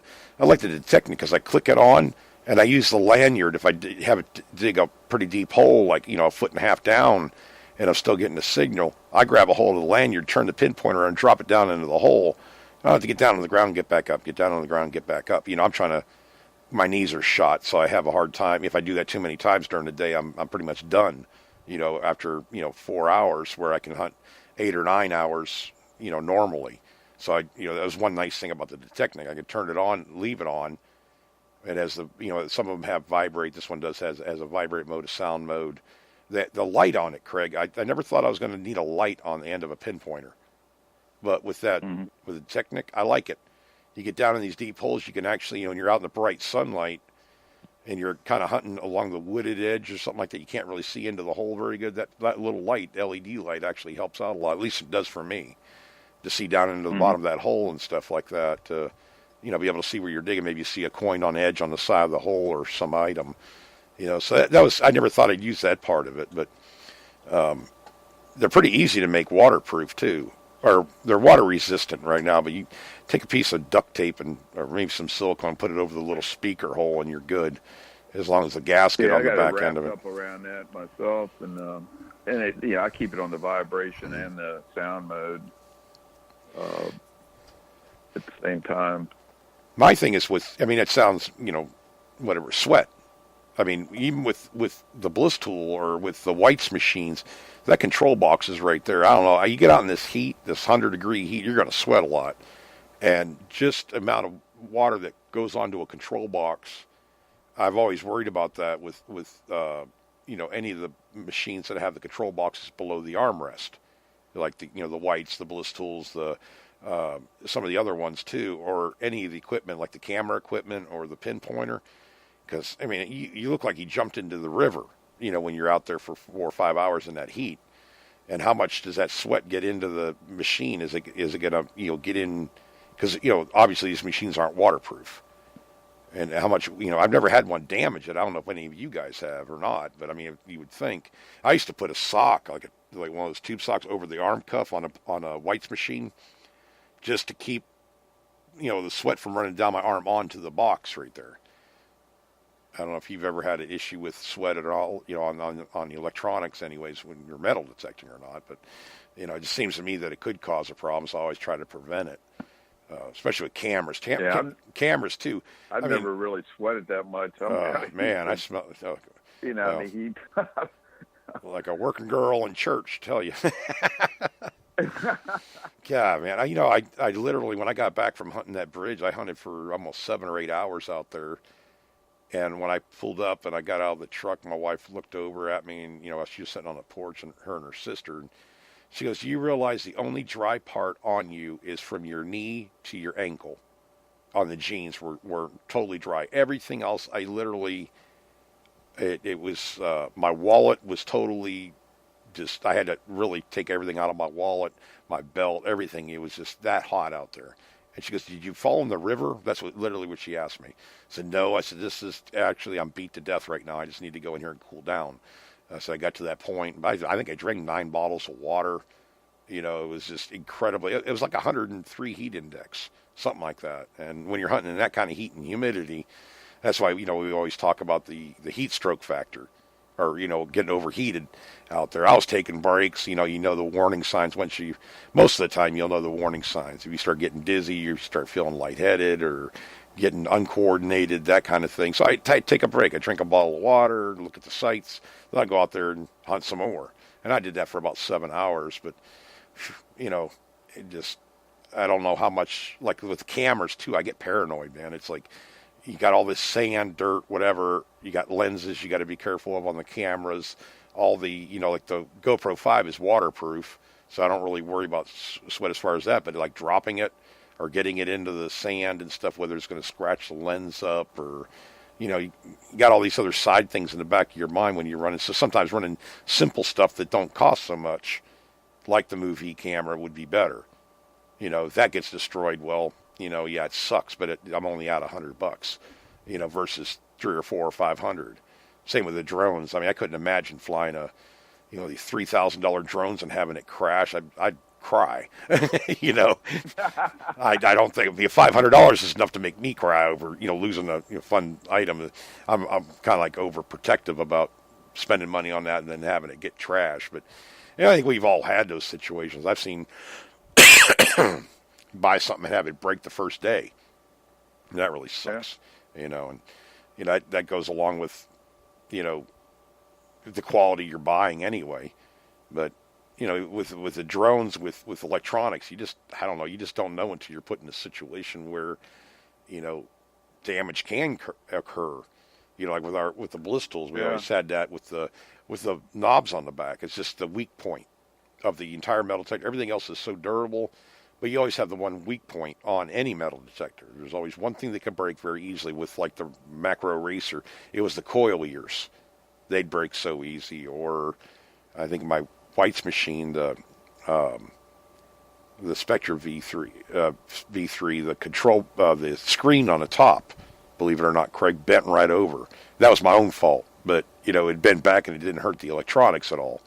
But, there's some weak points in the design, overall design.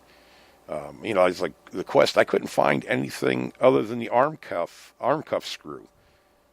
For whatever reason, they put a little arm cuff screw in there, and I told Evan, I said, I'm going to tell people to put a wing nut right there. You can go to, hardware store, just put a wing nut bolt in there, and that way it wouldn't be. So they put this little bitty screw. I don't know. The entire whole detector is solid. And it's tough and strong, and everything is, really durable. But that little bitty screw holding an arm cuff on, I was like, I don't think that's going to last very long. It was the only thing on the whole detector I could even say anything about, as far as, durability and stuff. But they're making them stronger, and they're making them out of really cool materials too. All these machines, these new carbon fibers and the new plastics they're coming out with. They're stronger, more durable. They're shock resistant kind of thing. Lighter weight and water resistant. And there is, you guys see water resistant. Obviously, it can go through a rainstorm or something and be okay. But it doesn't mean waterproof. Waterproof, you can hold it under the water. So don't get confused on that. I had one guy, I can't remember what machine it was, but he said, it says it's waterproof. I looked on the advertisement, it says water resistant. And he had gone into the river with it and dropped it. Yeah, it's a big difference, and I think I can't remember how deep. I think it's 10 foot on the AT Pro underwater. I think the Equinox is 10 foot. I think a lot of the ones that can get are waterproof. You can go about 10 foot down. The Quest is 16 foot for whatever, 15 foot for whatever reason. But then you get into the White's Beach Hunter ID and all those. Those are good, a lot more depth because they have the seals in them. But be careful of the seals too. I mean, if you buy used Beach Hunter ID or the PI machine, or even they have the gasket in there that for the see-through box or whatever. make sure that I think it's an orange. They changed to orange O-rings in those from the regular standard black one. I guess they could possibly leak it. It probably wouldn't be bad if you did buy one of those machines, even if it was used. Before you take it into salt water, I'd really look at that thing, make sure, take it apart, look at it, and make sure there's no weather cracking or anything in it. You don't want to get salt water inside your machine. That wouldn't be a good thing. And if you think there is a problem, you can order those from White's, I'm sure, or you could even send that machine in. They could redo everything for you. They don't charge a lot for that, or they never used to. Maybe they do now, but they were always real good about doing any kind of, repairs or anything on the White's machines. I never had any problem out of those, out of the company at all on that. They were always getting them done pretty quick. So they had this thing where the coil would go out and all that D2 coil, Craig. I had it happen once to me. I don't know what they mean by out of null, but essentially it broke, I guess, because they gave me a new one. It gets out of tune or whatever. It's kind of like out of balance, out of null. I don't know how that would happen though, really, because it should be solid inside there, isn't it? I mean, I would think.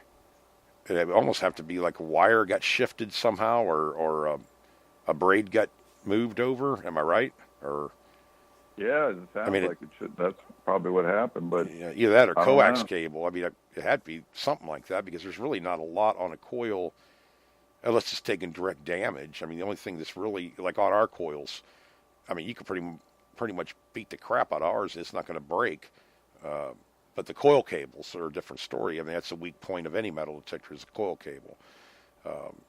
With the Deus too, you don't have it. When you're, especially when you're relic hunting, you're smacking the coil in. Oh yeah, hitting everything, going over rocks and glass, and that's why a lot of the machines need coil covers. They use a polymer. It's like a beautification ring. I think is what somebody had told me one time to make the coil look really good. Like on White's, if you take that oval coil, I think it's I want to say 7x9 or 8x10. I can't remember. It's the oval white one. If you take that out, the first day I used it, I had scratch marks on the bottom of it. So I got the coil cover to fit on there. But with like the Blistool ones, they're using epoxy resin. And this stuff is just, I don't know, Craig. I every one of my metal detectors, I might have one detector with a scratch deep enough to catch my fingernail in. But every other coil I have, even the very first detector I ever bought, the Blistool V3, and I have a V2, and you can't, there's no scratches. They don't have coil covers. It's just that material is lightweight and really strong. And it's one of the best coils I've ever seen on a metal detector anywhere. Is these epoxy resin ones? And I watch them make them. I mean, it's pretty neat the way they make them too. They have essentially a skin. It's the shape of the coil, but everything else is all hand done. But that epoxy, I think it's like epoxy resin or something. I don't know. It's really strong crap. I tell you, I always said I was going to do a video. I got a couple of coils that are bad. The coil cables are broken off of them, and I'm going to take a ball peen hammer and see what, you just hit it once to see if it will crack that thing. I bet you it would with the round ball peen part of it, but, hit it pretty good one time and then smack it and see what happens. I just want to see if I can break the thing. I don't know if it'd break or not. I think it'd probably just split more than anything else. And that'd be harder than anything else you'd ever run into with it, short of running it over with a car tire. But no, I've never had a coil ear fail on them or nothing. I mean, the only thing we've ever had I have had to happen is the lower detecting shaft separated at the bottom. That was early on. That was like in 2013 or something like that, and they fixed that. It was a molding machine error or whatever, the way it was injecting. But now, the carbon fiber ones are really nice too. They're durable. A lot of these machines, even the Quest, they're using like almost a square, rounded edge square shaft on that machine. And that thing works great with those easy cams. And I think, they have them on the Deus, and I think they have them on, I think the Equinox has them too. Am I right? They flip them down and adjust it and flip them back. I don't know about the Equinox. The Deus has got this one cam, and it's basically the rod squared. Okay, then that's squared off. Yeah. This Quest is the same way. I love it, man. I slide that thing together. It's like I think it's 26 inches long. I stick it on the floorboard on my passenger side right there, and Yeah, it makes great. That's one thing. It's a pain in the ass with the Bliss tool. Yeah, it's carrying it. And I don't like putting it in the trunk. No, I like hate to put it in the back seat. Right. And I kind of cock it at an angle so it, won't hit the control box. Yeah, but you did that once. Kind of a pain. You did that once. Yeah. I think Craig has beat up every machine sometime or another, but we always get him fixed, and he's careful next time. Craig's tough on equipment, but he's good with it. But I think we all are. I mean, I got if you don't have. Used to, oh, go ahead. I had this Minelab Explorers, and they were white machines, but I never cleaned them ever. They were just brown, from dirt, the whole thing. And I remember when I sold this kid, I gave him a good price on it, and he was like, "Oh my God, the machine's all dirty and scratched up and everything." And I said, "I don't know." I said, "Oh, I forgot to even clean it." I said, rally cutters don't really clean their machines much because they're going to get dirty right away, But anyway, he cleaned the machine off. It was just looked like brand new. And I said, "Look, that dirt, protected the finish, Right. Hey, you know what? We need to start a new thing. Metal detectors, dirt is an accessory. Everybody puts fancy chrome and chicken lights all over their semis and stuff. Hey, dirt's an accessory. We can have dirt on the coil, dirt on whatever. I got one hanging up in my shop right now. If I took a picture of it, you guys are going, "God, why didn't you spray that thing off?" Because it can get dirty and it's not going to hurt it. I remember a long time ago, these guys would have these brand new lights, and they were trying to keep them all clean, and I go, "Man," I said, "looks like you're a newbie. You've never metal detected before." Yeah. I saw one that has a protective, all these sleeves that go over the detecting shafts, and for every metal detector you can buy. I always considered it that's more weight, more aggravation, more something to get wet and get hang on there, or I don't know. I just never got into that part of it. I did use a coil stabilizer, whatever. I made one actually for my White's machine to keep the coil nice and level, at the right angle. When I got a Bliss tool, I didn't even worry about it because the coil was made to move around a little bit. And I don't know, I guess as you get into the hobby, you're more comfortable with it. You don't need a lot of this stuff. You're so used to going without it. It's kind of like you and pinpointers, Craig. You went for years without one. So, it was no big deal at first. Oh, good. I forgot there was a little topic I wanted to talk about. Yeah. I saw an amazing thing the other night. There's this guy, Shane Cabot, and he calls himself the blind treasure hunter. Oh. And the guy is, basically legally, he's gone completely blind. Right. And so I thought, let me check out his channel. He just started a channel. I think he's 60-some subscribers, and he only had about 3 or 4 videos. But I'm looking at the video, and he's using a Bliss tool. And I think it was a V5 or a V6. Really? Yeah. And the guy is legally blind. He had he started having problems when he was a child. Yeah. And but I guess his wife was filming him while he was doing it, and she basically tells him the layout of like the park or the area where he's going to hunt. Mm-hmm.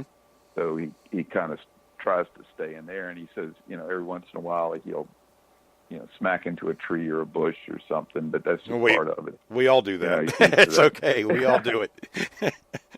But anyway, the guys had really good technique. I mean, he did plugs and covered them up better than most people do that are, that have perfect sight. I was amazed. And he only, how was he? The only time he didn't pinpoint right was this, the coil moved forward and he didn't see it. Obviously. And when he pinpointed in the wrong spot, he pinpointed it first, but then when he moved a little bit, got up a little bit, the coil moved forward. And so when what he does is he pinpoints with the back of the coil, and then he puts his hand down on that spot, Oh, okay, okay. That's and what I was wondering. Yeah. then he moves the coil, I mean the machine out of the way. Then he has one of those mini Predator. It's like a mini Max. I got the same one. It's like a short Oh, I know. shovel, and Yeah. it's got a real point, and it's got the serrated edges on both sides. Real mean looking thing. Yep. But anyway, he does a plug with that, and he also has a hand digger, and then he has I think a Garrett 18 Garrett Carrot. Garrett Carrot, yeah. Yeah, and so he does, like, he cuts the plug, and then he sticks the pinpointer in there and finds the target. And then, right. But I mean, he dug the cleanest plugs. You couldn't even tell he was there. It was amazing. But, I wonder if they have. Anyway. Oh, go ahead. Anyway, I was kind of amazed. So I subscribed to his channel, and then I left a message because I saw people had commented, and he'd commented back. So I figured, probably his wife is looking at the messages, and then she'll probably tell him what some people are saying. But anyway, I left a comment, and I said, I love your video, and I said, I got the same machine. And so this morning I got a comment, and he said, Craig, he goes, I've been watching your videos for years, or something like that. And, so I thought, oh, okay. I might have even talked to this guy at one time or messaged with him. Yeah. I think there was somebody one time that asked me about, and I said, well, I mean, as far as, pinpoint, you could pinpoints to the back of the coil. Right. That's actually a good thing, because if it was in the center of the coil, it'd be a little bit more difficult he almost can slide a foot forward. Like move up on the target, find out where it is, set the coil down, and kick the back of it, and know right where he's at. It'd actually probably be pretty good. The other thing was pretty cool was when he could feel what the coin was, and then one time he goes, "Oh, this is a Zinkin. I can tell by the way it feels." Yeah.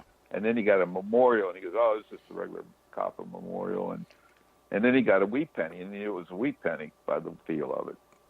Yeah. And he got a silver in one of the videos. He got a silver coin, and he could feel by the smoothness of it that it was probably silver. That's pretty cool. But, that'd be a challenge, though, wouldn't it? Try to do that sometime. Blindfold yourself and try to metal detect. Probably with me, it'd be very comical. I'd probably fall over on my head and hit a tree and knock myself out, probably. But they're blind have their other senses are enhanced. Yeah. Like their hearing. sense of hearing is really enhanced.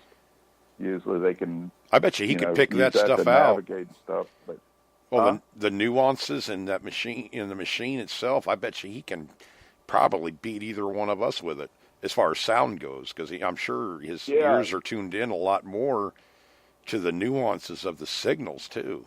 I mean, because I notice some, but I think it would he'd be wicked awesome. I think with that part of it for sure, just by being able to hear from what it. I could see, I don't think he dug any iron, but he dug, like pull tabs. Well, yeah. Any coins and stuff, but he was basically along a lake in a park hunting. Well, I can remember when, was it Josh Kimmel? I remember one of the first shows he was on, Detecting Lifestyle, one time, and he was talking about hunting with the E-Track and going by sound, not by screen or anything, because he was able to hunt it with just his ears, and he was accurate as heck with it. I mean, sound sometimes, to me, it's better. I mean, I don't. Yeah. With the Quest, I really don't look at the screen. I do more now because I'm getting used to it more than anything else. But it's not my deciding factor to dig a target by looking at that screen. My deciding factor is the sound of the target, whether it's repeating, whether it's, I'm using what I've learned, from other detectors on this one. Years ago, when I really and I had a screen, I didn't look at it. Yeah. Or, didn't really care. The only time I used the screen was in a park where I was, or a yard or tabs and stuff like that. Right. But with these tone IDs, like I when didn't want to make a mess. You didn't want to put a hole every 5 feet or something. Right. Right. but plus a lot of there's going to be a lot of pull tabs and stuff, and you first go in, you want to kind of cherry pick and see what's there in the park, and stuff. But Yeah. But in a rally cutting situation, and if it beeped, I dug it. I didn't, unless it was really scratchy and I knew it was iron Right. or nail, then I dug everything. Sometimes it's better. I really, I was able to see, because I went from screen machines to bliss tool, and so no screen there. I didn't realize how much my neck hurt. It sounds dumb, but looking down at that screen, the way I was the way I was holding it, the way I had to look at it all the time, I wasn't looking around me very much. I was looking at that stupid screen all the time. And you have to have the screen. It tells you what's in the ground. I fell for all the same old hoopla back in the day. But when I started hunting, when I only had sound, man, I was seeing the wildlife. I was looking around more. I was enjoying. I didn't have the neck pain because I got like a three disc fusion in my neck. Turning certain directions hurts like crazy sometimes, or the same position. You're swinging a detector and you're trying to look down at this thing all the time, and then you get the sunlight and it's glaring off of it, so you're having to look even harder. Why bother? I figured that out pretty quick when I was using the bliss tool. I didn't need to look at that screen. If I want to, I can. I think with the Quest, I look at it just to get used to what it's reading out, and that's the reason I noticed that it's very accurate.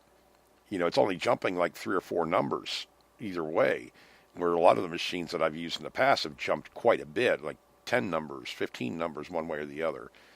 And the other thing was the depth, the pinpoint, when you try to find out how deep it is. This machine is so doggone dead on depth-wise. I like that. So many times we've seen them where they could be 4 or 5 inches off on the depth, quite literally. And, you're getting like a 7-inch reading and you're getting a 4-inch item.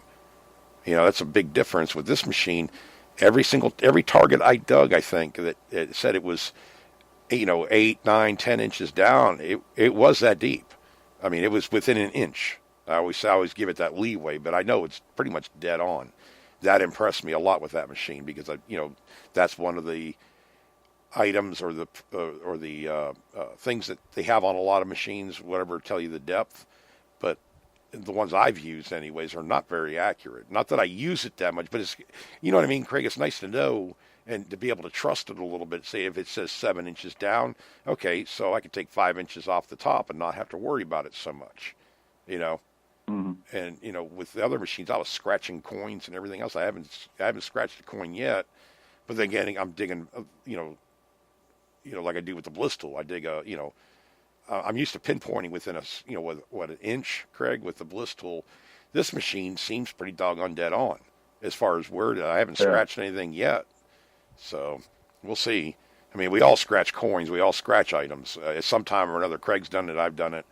But it's nice to have a machine where you can count on that particular feature to work right so that you can recover a target and not tear it up. Now, it's not going to help you on coins on edge and that kind of thing because those will kind of read up a little bit different even on any machine. Coins on edge are... The biggest problem I've had on scratching coins is digging in like hard dirt that's dry. Yeah. It's rock hard ground and it's hard to dig.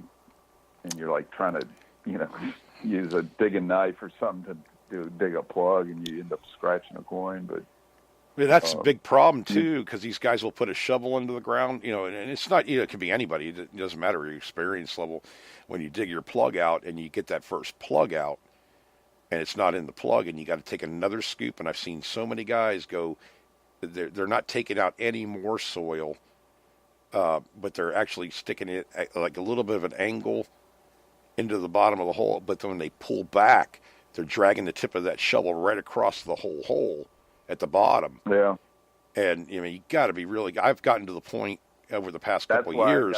That's why I got a pinpointer. Exactly. That's what I was going to say. I break up the soil down there, and you put the pinpointer I was digging holes so deep, I was getting bullets, over 14 inches deep, 10, 12, 14, 16, 18 inches deep in the ground. And you got to widen the hole out, too. You get about a foot down, 10 inches foot down, and you got to scrape the bottom of the hole to get the damn dirt out. Right.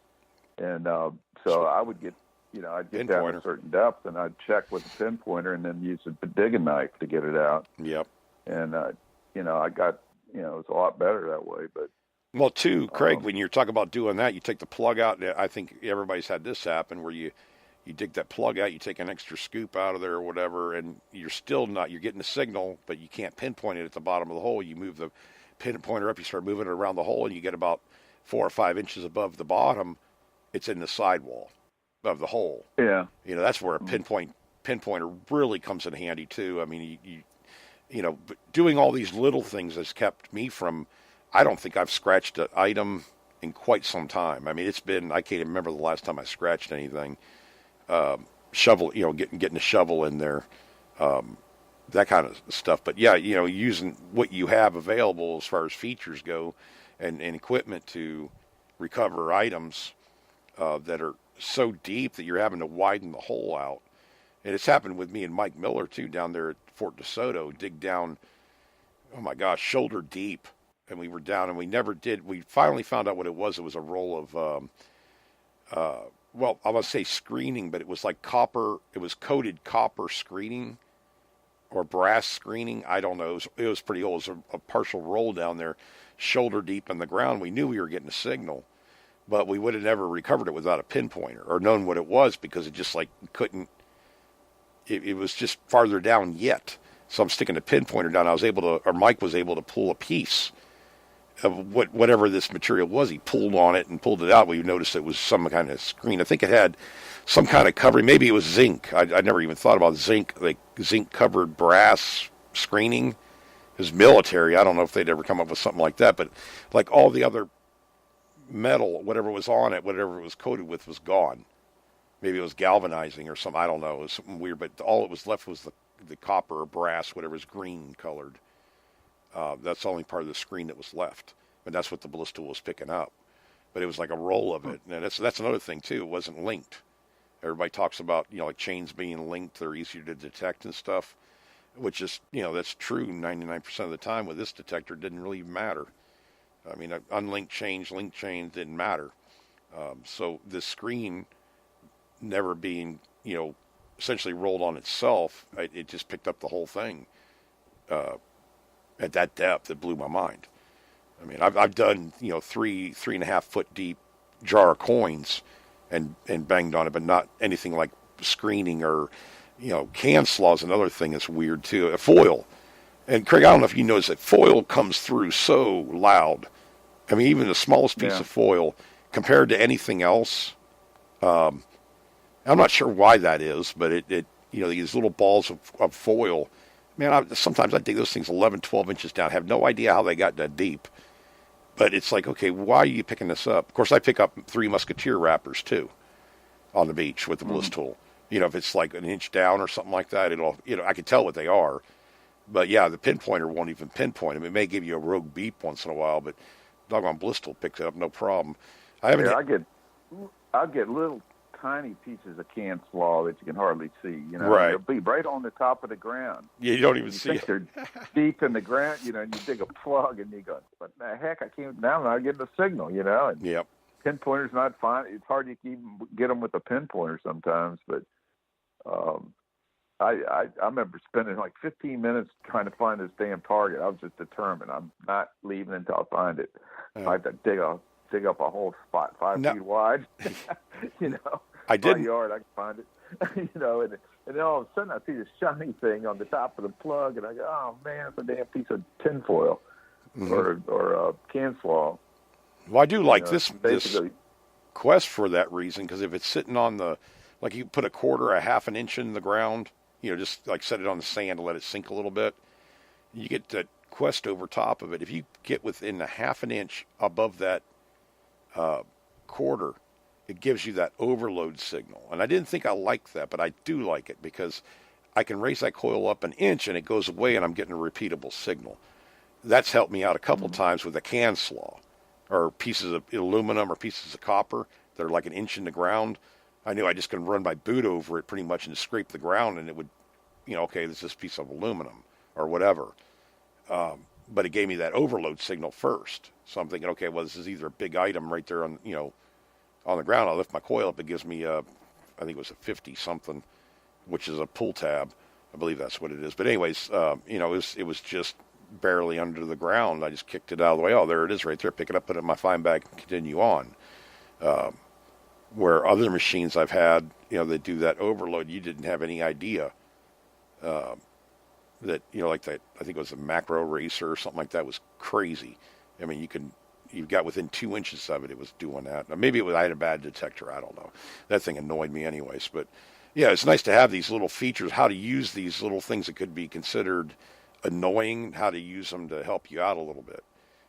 With the overload on this particular detector, I like the way they have that set up. Of course, like with the whites or whatever, aluminum cans are notorious. If you can raise your coil up to your knee and you're still getting a signal or whatever, it's probably going to be a can.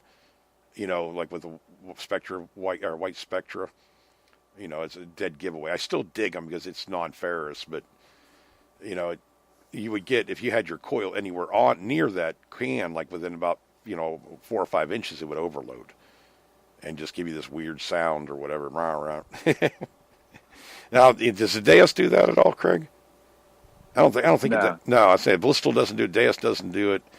I don't know if some of the other ones do or not. Some of them do. A lot of the Weiss machines will, but you got to be really close to it, where it'd be a factor. And usually it's big iron. Usually, I remember right, big iron or cans, beer cans, would do it at certain depths. But other machines, man, are crazy. They'll do that on, you'd be 4 inches above a quarter. Well, a quarter could be in the ground. What are you going to do then? You're going to pass it up because it overloads? I want to know what it is. You know what I mean? So, Yeah. at any rate.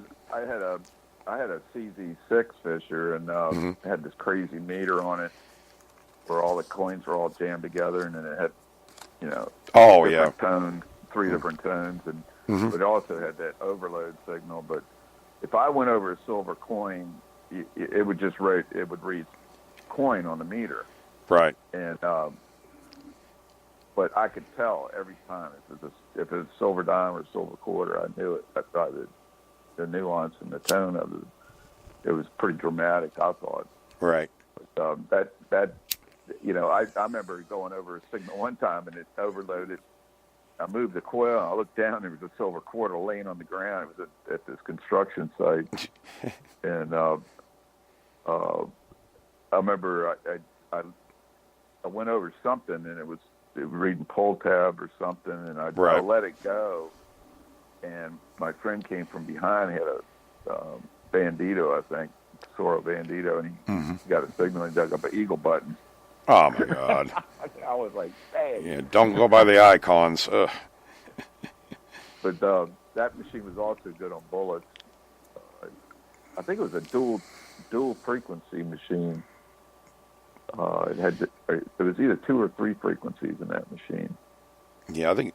But I had all kinds of problems with that machine. I had that thing, control box kept falling off the stem and all kinds of weird stuff. Yeah, it's all every machine you buy has one little quirk to it. You know what I mean? It's like, there's one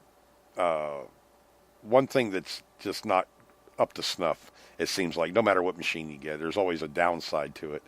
Whether it's the construction of it or what it does, when you have it on, or how it discriminates, whatever. Yeah, it's just trying to find that perfect machine is almost impossible. I was pretty good on machines over the years, but I remember, with the Nautilus, every 3 to 5 years, I'd have to get the coil retuned.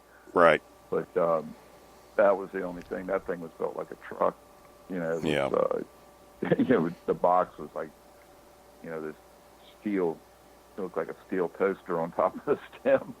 Right. But that, you didn't, and it was built. It was like a military type build to it. Real sturdy and heavy. But I think I had the Minelab Explorers, and my friend had problems with it, and I bought one of them and had it fixed. And then I bought another one for used, same one, Explorer. Well, it's just I ran those machines for about 5 to 7 years. Never had a problem with them. Never had any trouble, with them. Yeah. I try to, you try to work around them too. I mean, you try to find fixes for them, whatever the problem might be, to make it better. I mean, the Bliss, I was trying to come up with a cover for the back, protect it, like a ring where it couldn't impact the knobs, like if it fell, Yeah. and smacked it. But I mean, it's like I wasn't going to go any further with it because I didn't have the support for it. That's what it come down to. Not from customers. I'm talking about support from the company. Saying this is the one thing that I'd like to see, improved on. And well, it never happened. But it was one of the things that I thought, you have to take extra. I take extra precautions, especially over the past, I don't know, 4 years because we go on trips. I go, around whatever, go up to Ohio, go to see Craig, whatever. Every one of my machines, the control box comes off and I put it in a box, in padded box, and that's, or suitcase, whatever I'm carrying it in. And I put the control boxes in that. Everything else on that detector, you're not going to beat up, but you don't want to take a chance on hitting the brakes or something and have something fall against it, or like what happened to you, Craig. You had to, I think it was you were hit the brakes or something and it slid over and hit the window or the door thing. Mm-hmm. It's just something to protect it from that. And or some of the other machines I made some adjustments to, whether it the detecting shafts and stuff like that. Sometimes you have to make some modifications. They don't lock tight. They do sell those cam locks. They were on eBay. You can buy them for like a White's machine or an E-Track or whatever, and you can put it on there to tighten up the connection where you have those roller cams or whatever. Blissful has them too. I hate those things because they do get tight. They do, with heat and everything else, they do get tighter than normal. Sometimes you can't tighten them up enough. With these cam locks they have, it seems like a lot of the machines are going to, it's so much easier. I mean, just flip and go. You don't have to turn anything. You don't have to, especially if you're transporting. Usually you have your detector set up. If you're going local, you just set it in the car or whatever, But if you're taking trips, it's a pain, Yeah, it's like a half the size, that you have to deal with or less. And, like with the Deus, God, it's so light. Yeah, you slide it all together and it's like nothing. Yeah, so you can, I can stick it in a backpack even. But I just kind of, you can just set it up on, you can actually sit it in the well next to your seat. Yeah, yeah. Just, it doesn't get in the way like a big long detector does. With this Quest there, the handle and control box are one piece. They slide onto the upper shaft. Literally, I could take that back arm cuff off, slide, loosen up 2 screws, slide the entire control box off the handle part of it, and take off the coil, and I can load that into any standard carry-on luggage, anything like that. It'll all fit in there. And, if you need to do that, or, you could just slide it together. But, I mean, you could take this thing apart. It's relatively easy. Phillips head screwdriver. And if you had to go, like, overseas or something like that, you could actually just take the control box itself. It's just the handle and the little screen on the top. Put that in your carry-on. Put everything else in check bag. That way you know that it's protected. Obviously you have it in, in the cabin with you, whatever, like you would a laptop or a cell phone or whatever else. I mean, obviously make sure. I've never had a problem. I carried control boxes on the carry-on when I went to Bulgaria. Never had a problem in customs or anything. So I don't know how the laws have changed, but I mean, since that time, it's only been a couple of years. But sometimes if you can separate the control boxes on your detector, whatever kind it is, it's sometimes better to carry them on with you. That way, some yo-yo isn't chucking luggage and smashes your screen somehow, or some other baggage lands on top of it. It's just kind of protecting your stuff. You can't replace it once you get there and it's broken. You're kind of screwed. So you want to protect the most important part of your metal detector while you're transporting it, wherever you're going. So that was one nice thing about, the Deus and the Quest. And I think that the Equinox, and I'm trying to remember what it looks like because I don't have one myself, but I think you could take the one off that too, can't you, Craig? I think it slides right off. I think it slides right off too. Well, like the White's machines, like the Spectre V3, it had the screen and it had a wire that goes inside down in through to the control box in the back. So you couldn't do that with that detector, without a lot of aggravation. But so there's certain ones you can do this with. If you're able to do it because it could save you a big headache. I think it was Brent Sanchez sent me his, and it got he was sending it somewhere in the post office or UPS or whatever he was shipping it. The box was all smashed. I spent, I don't know, Craig, was it 3 hours on that, straightening out knobs and everything else. And I don't know what the heck they did to it, but they hit it hard enough to jar everything. I literally had to take all the knobs off and straighten everything out and make sure the knobs were good, replace a couple, just because it was such an impact. It was like somebody kicked it, Craig, literally. It was that dent. I've never seen one other than the one getting run over by the car or the SUV. I've never seen one that damaged. I was like, oh my God. But yeah, I was talking to Craig on the phone while I was doing it, and he heard me bitching the whole time. It's like, man, why can't they post this stuff a little bit easier, Excuse me. But anyways, my voice is going, guys. Craig, it's after 10 o'clock. Well, it's after 10. Yeah, I know. I didn't realize that. I just looked at the clock. I did too. I mean, I got one up in front of me. I just happened to look up. I said, my voice is kind of going. 9:30 maybe, but Yeah. 10. But yeah, thanks guys. I think Gavin and Ohio Relic Hunter are on there tonight, and thanks for being on. I think Gavin's shoot, he's in this country, right? Gavin, put it on chat there. Where are you at right now? I was thinking Gavin was from another UK or something. Maybe I'm wrong. But anyway, no, he said California in here. Oh, in 2016. Anyways, the guys are on chat and everything. Thanks for being on, guys. And we'll probably wrap it up for tonight. I'm hoping to get out this week again, if I can ever get around the rain. This rain has been miserable for us up down here for sure. Yeah, we got more rain today here. Yeah. Well, there was just thunder was just coming in again. I think it blew over already, but a lot of electricity in this stuff. Last couple of days, we've been getting a lot of pops around the house and stuff, pretty big ones. But at any rate, we'll wrap it up for tonight. And Craig will do this again on Saturday night, and see if maybe we can get out. Maybe I'll get out on Saturday morning. It'd be nice. But other than that, I guess we'll wrap it up. Alrighty. All right, man. Thanks for being on, guys. Thanks, Craig, for being hosting the show too. And so I'll call you. Get towards the coast. Those trees.